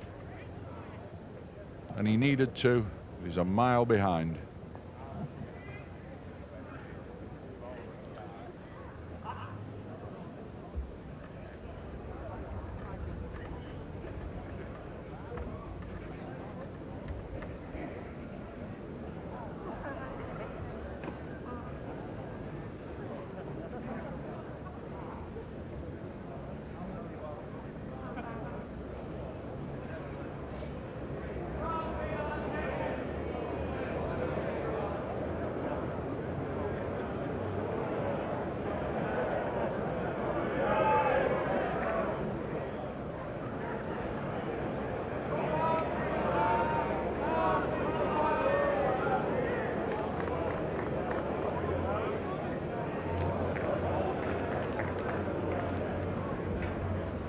Shaking his head there, Fielding, but it's almost a length, just in the bottom side. Not a bad ball on that mark. This has got to run. Got to run a bit more. and again, and it goes on the card. That's one, Peter. Yep. That's on. Definite.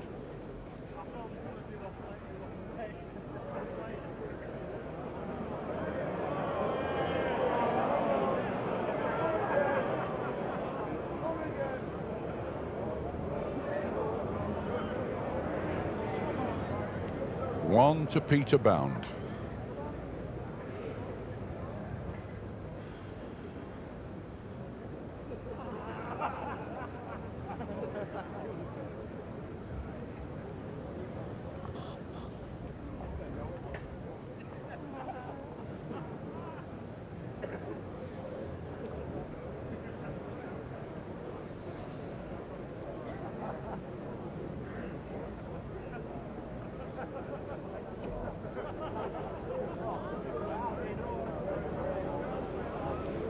Bound, nothing to lose, going a long way, trying to play some really decent balls, but he spread that one a little bit.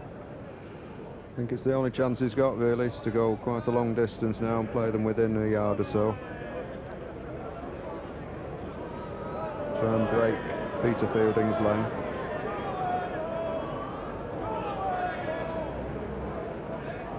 Yes, that's won it. As the jack on the left, Fielding's ball in the centre, and the one on the right belonging to Peter Bound, the Shropshire man, and Fielding is on.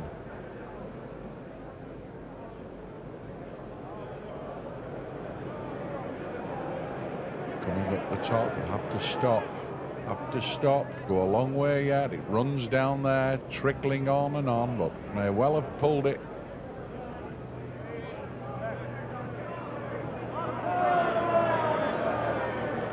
There's Peter Bound on his way to the end. The referee's just arriving there, Barry Cottrell. They've had a look round, and they think that Bound's ball is on. Fielding now got to pass that short ball of his own, which is just on the right of the jack. Can't lose. Good ball. Pressure ball, that found one, dug one out there.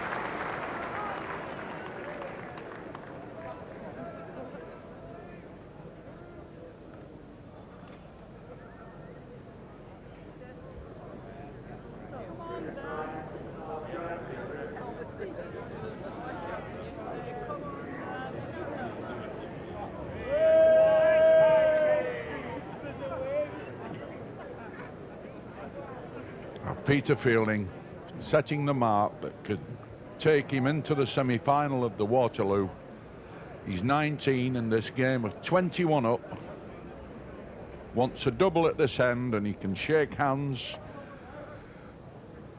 have a break, and come back and march on perhaps to further glory.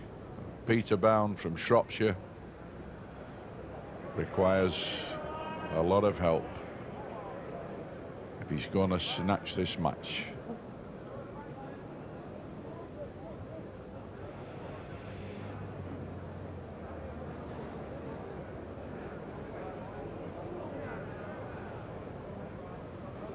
Played one. Good ball there from Peter Bound.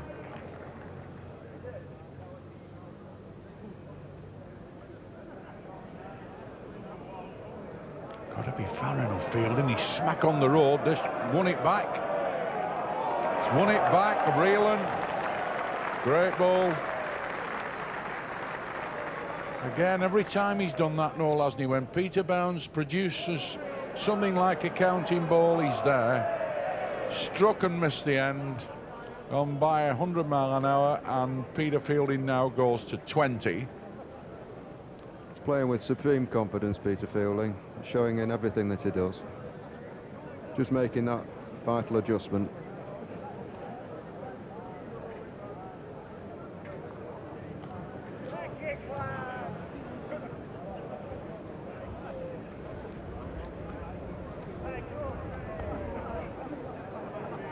Set the mark again. He's gone down on your allotment here, Noel. That's You've right. won Well, a few bob on this one, haven't you?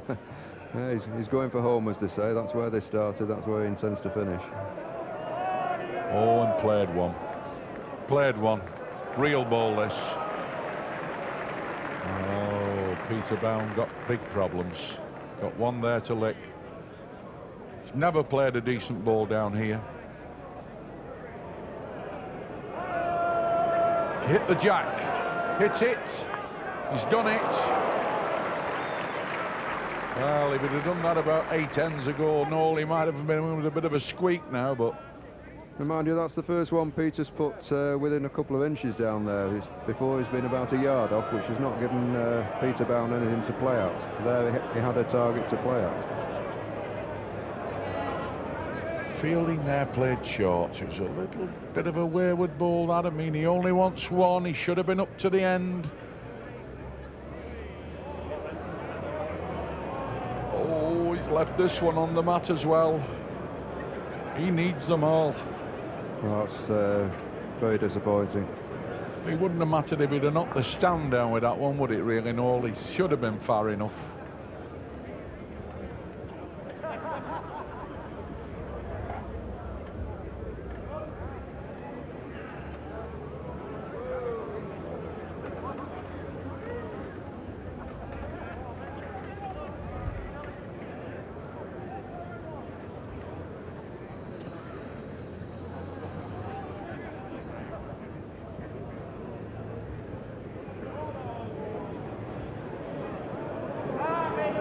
Still going this. I like this. Good ball this. Reeling. Difficult mark in these corners, and he's planted one about a foot away from the jack. Fielding good. Still coming down the hill, but he's not going to get there. It's all dependent on pace just there, Harry. They won't go near the jack if you've not got the right pace.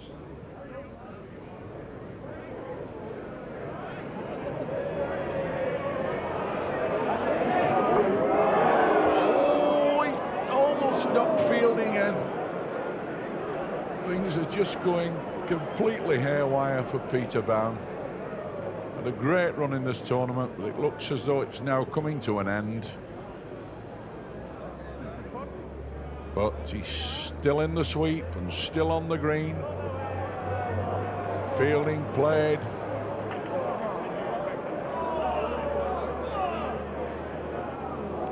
One more to Peter Bound.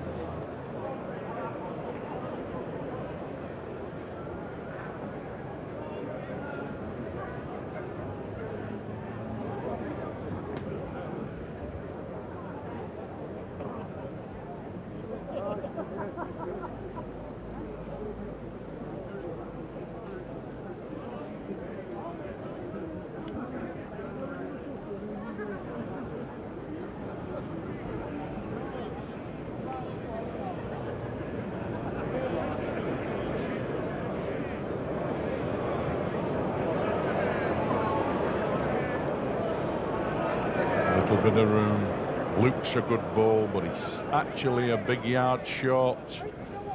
There's a shot now showing something like the distance, but it's not an easy mark. One here won't lick it. No, they're playing something like 70 yards here, Harry.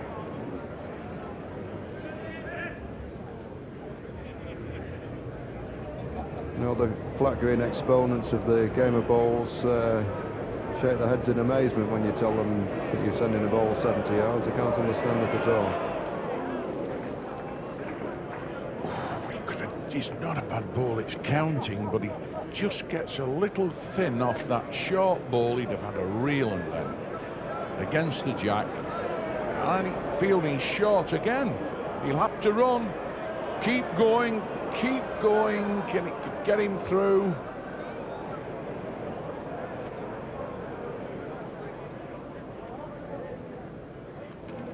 One to Peter Bound. Fielding again short. This Peter, he's already picked his ball up. He's enjoying himself. He's had a terrific run in the sweepstake, and he's now still in the match. Can't really be thinking about winning as yet. He wants just 2 or 3 more chalks before he can start getting that worried look on Peter Fielding's face. Out he goes again, over a long way.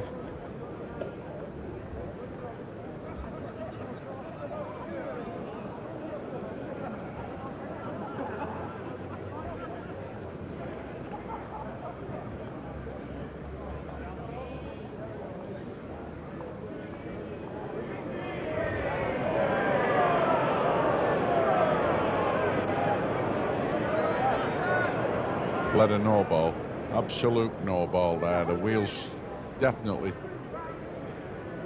fell off.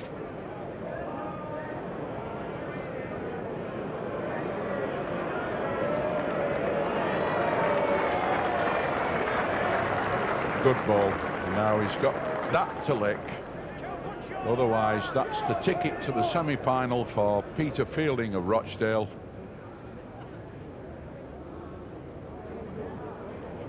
Whatever happens, it's got to be far enough. Certainly far enough this time. Oh, he's done the jack. Count at the end. Absolutely cracking ball there.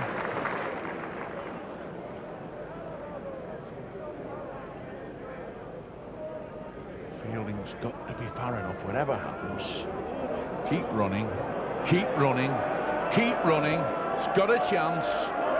Knocked his own in, weighed in, played the right balls, back on the road and far enough.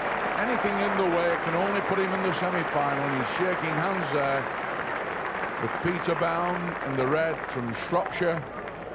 And Peter Fielding from Rochdale now goes through to the semi-final of the Waterloo.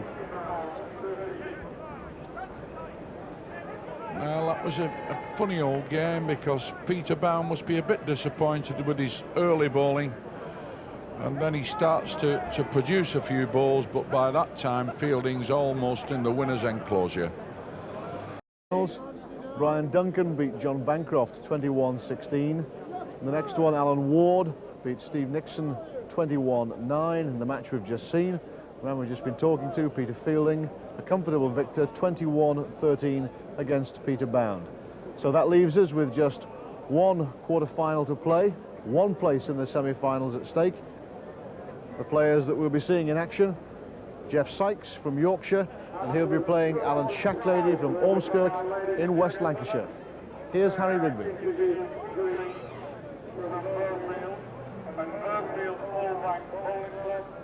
Alan Shacklady, a man that played in that epic tussle with Norman Hill, now back on duty, and has got another tough nut to crack here when he plays the Yorkshireman in green, Jeff Sykes from Murfield Old Bank. I think this is going to be some sort of a game here, Noel. Both these are very, very accomplished players for me. Jeff's been around a long time, played over 50 times for Yorkshire in the county side, and I think he could well give Shacklady a little bit of bother here. I'm sure, yes, but a lot of good bowlers have come across the Pennines to try and take this Waterloo Championship, but there's only two in the last few years that have managed it. Seems to be some sort of a hoodoo on them, maybe. Maybe Jeff Sykes can do it today. My money's going to be on Alan Shacklady. And we're just now going into the match between Alan Shacklady from Ormskirk in yellow, who sets the mark in this, the fourth and final quarter-final match. A place in the semi-final at stake, with 5 apiece already on the card as the handicap, and the game is 21 up.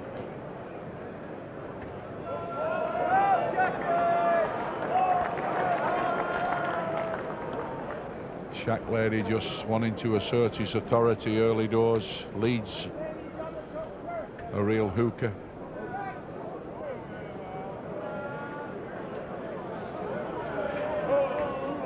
Sykes got a pushing this ball on. It's just second, but a very good reply.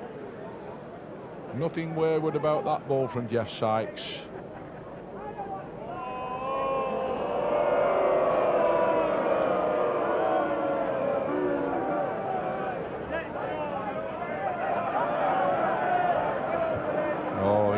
He loves this, no, doesn't he, Alan? He really enjoys it. He knows he can whip him up a little bit. That's right.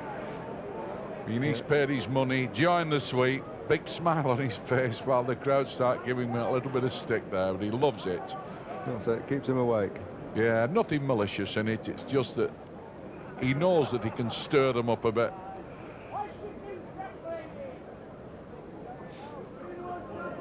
Keep away from it all.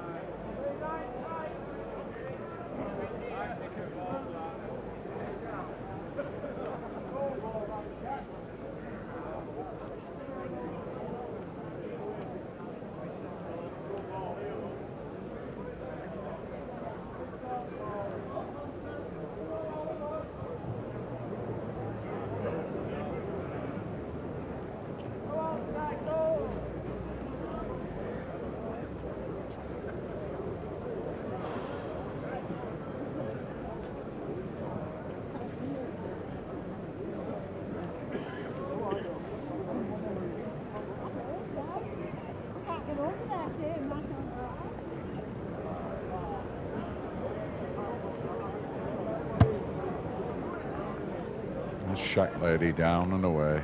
He doesn't like it. Could be a bit of kidology. It might turn out to be a good ball, but he's right. He's pulled it across.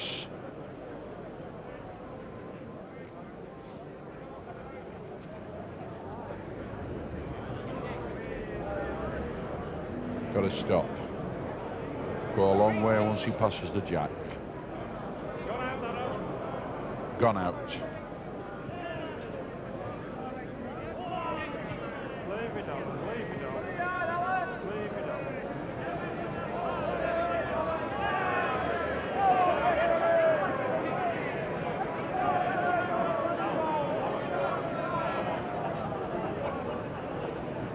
Just seen Alan Shacklady padding up there alongside that ball. To be a little bit careful he doesn't get too near them, because I think he might get a little reprimand from the referee Barry Cottrell. But already arm aloft, 1 to Shacklady. Yes, when you're running up after a ball, Harry, you must keep within 1 metre of that ball. Oh, outside 1 metre, I should say. Just going to warn you for that remark. Well, it might get you kicked off the green. But it's quite right. He's got to keep 1 metre or more away from the ball. Sometimes bowlers do get a bit enthusiastic, and I think referees are quite tolerant about it. If it's not done with any real malicious intent, they tend to leave you be and let you enjoy yourself, which I think is what they should do.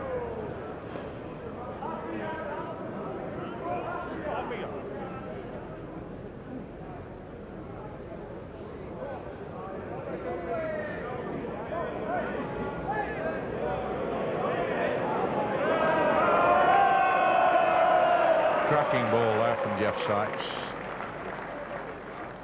18 inch short, that one is. Crowd, I think they're just condemning that a little. They thought it was short, but it ran on and ran on forevermore. And now Shacklady down. Got to do it again. That's the ball, a yard short, belonging to Shacklady with the yellow disc. Made a good second here. Oh, it's going to fall.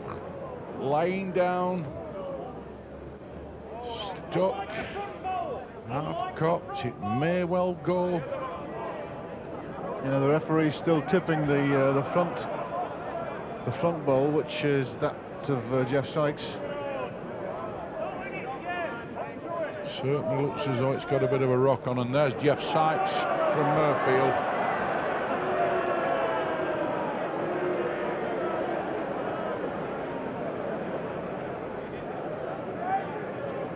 These two will have played against each other in the recent Lancashire-Yorkshire match. There'll be no love lost, I'm sure. No, not in view of the fact that Yorkshire are now the champions. He's banged into that ball, but he's not altered the end. Well, there'll have to be a measure, although the referee was tipping Jeff Sykes' ball.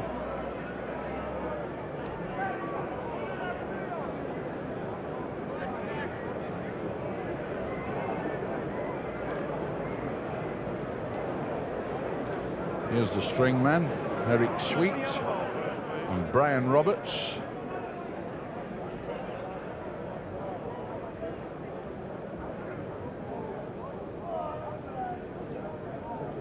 Thank you.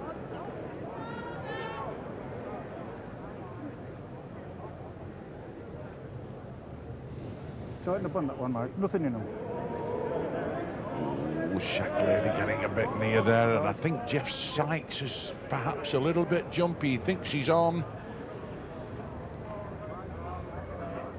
All trying to play the part, and oh, he's got one out of it, Shacklady. At one time signalled there was nothing in it. I think he was hoping for a reasonable draw. And there's the wife of the famous Roy Armson, who's just gone out of the suite, Doris, in red. Very knowledgeable lady on bowls, won quite a few major tournaments herself at this game, and is no mean exponent of crown green bowling. If any fellas fancy the chance there at crown green bowls, and I advise them to keep the coppers in the pockets. Yes, Doris just got fed up with Roy going out bowling all the time, so decided to join him, and she's proved to be probably one of the top players in the country. Well, Shacklady a little bit fortunate, I think, there to get the verdict, but not put this fella off. Sykes, good player, this lad. Works hard. There's a lot of good balls. He's dancing round, clear running, won it. Oh, one of his best balls, and he's definitely on, Jeff. No messing about. He's just confirmed to Shacklady, and I'm on. Now then. Stalking up a bit now, because Shacklady's playing at the end. Gone out. Oh, brilliant ball there from Sykes.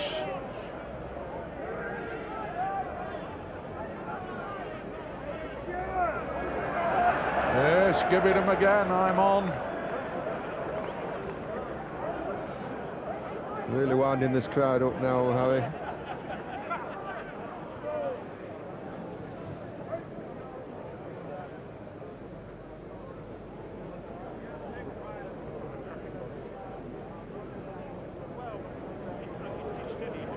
One in the jack he's having. Just give this one a little trip out. One to Sykes there. One a very, very difficult. Shacklady leading a really good ball, but Sykes pulling one out.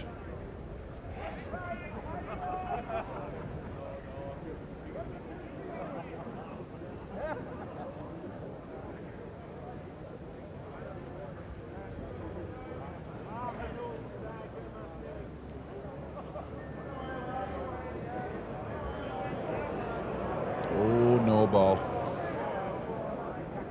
Very, very disappointed with that lead. Shacklady will struggle to pass it. Might just creep in this by a couple of inches. I don't think he's got in.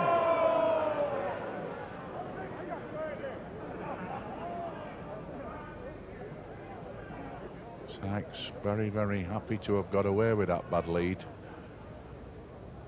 He's in the best position, still on the bottom right-hand wood. And now he's trying to find a good ball.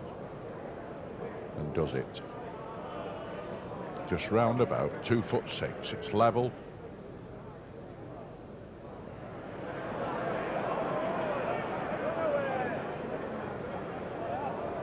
In the bottom. Oh, it doesn't get a rub, he could well leave two. We'll watch Sykes here. Two, no doubt, very emphatic.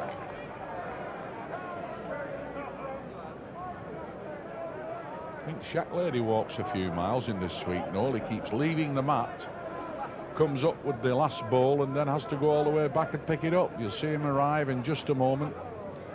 Yeah, he's full of energy. He likes to get after each ball and coax it along. Game almost. Just can't get rid of it.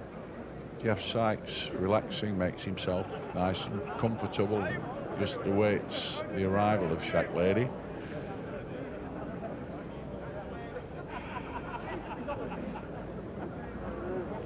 Another quarter looking over, goes round the back, pitches the mat in and concedes 1 to Sykes.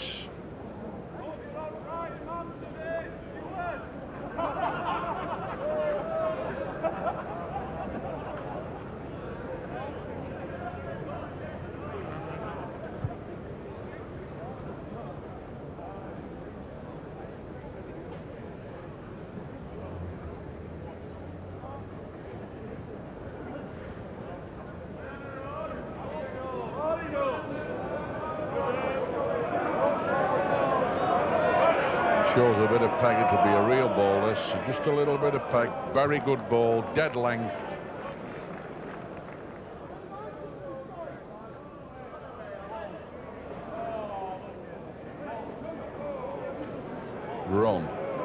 Run again, hard, a little bit more, might still be second, looks a bit of an odd angle on the screen, but it might just packed up. It's very, very little in these two, but from here it looks the green ball is slight favourite for me, but we'll soon know.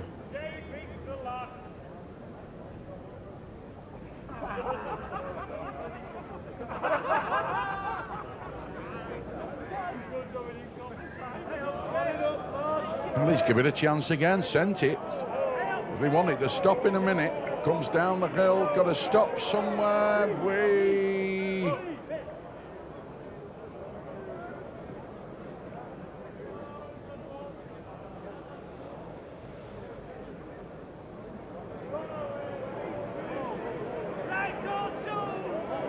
Bit of a chance this if it comes down the hill. Gone on the card this. Very good ball from Shacklady.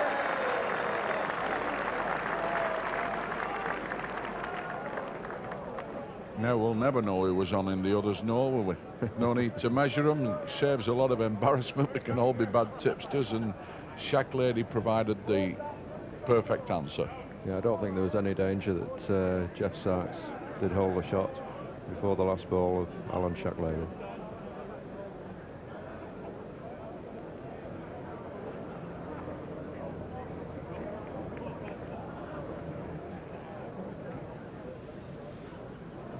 Well, the score is Shacklady 10 and Sykes 18. I don't think that really Shacklady ever envisaged this sort of gap, did he, between these two? I think they thought at least he would get a very, very hard game, but Sykes has played absolutely marvellously for me. That's right, and Alan really not on top form this morning. Possibly the 2 hard games he's had in the last 2 rounds have just taken a bit out of him, maybe.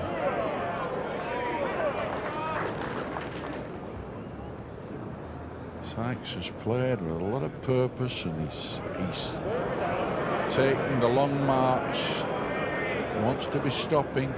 He'll go down the hill a bit yet. Maybe just drawn it. Hard to say. Sykes thinks he's on. He's very, very confident.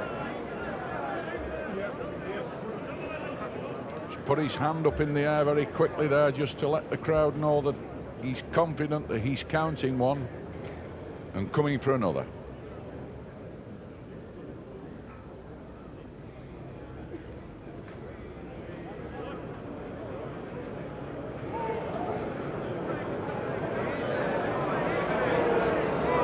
That's the first, no doubt. Good ball. He thinks he's 2. Shacklady's picked the ball up, and that takes Sykes to 20, only wanting 1 to get his place in the semi-final of the Waterloo.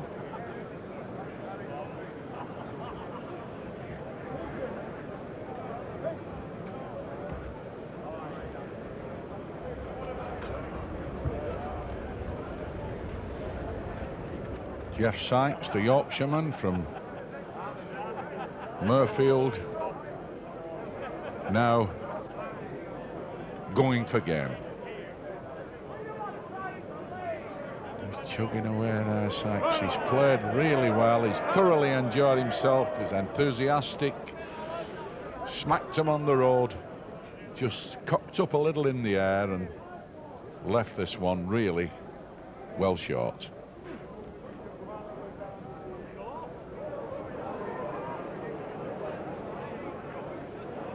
Just crept in that Shacklady, but plenty of room. I'm certain that Sykes is going to attack this end. Be far enough with this one. He doesn't reach up with this. Some of them lads in Yorkshire won't speak to him for about 3 months. But he's been well trained, always played in good class, knows the drill.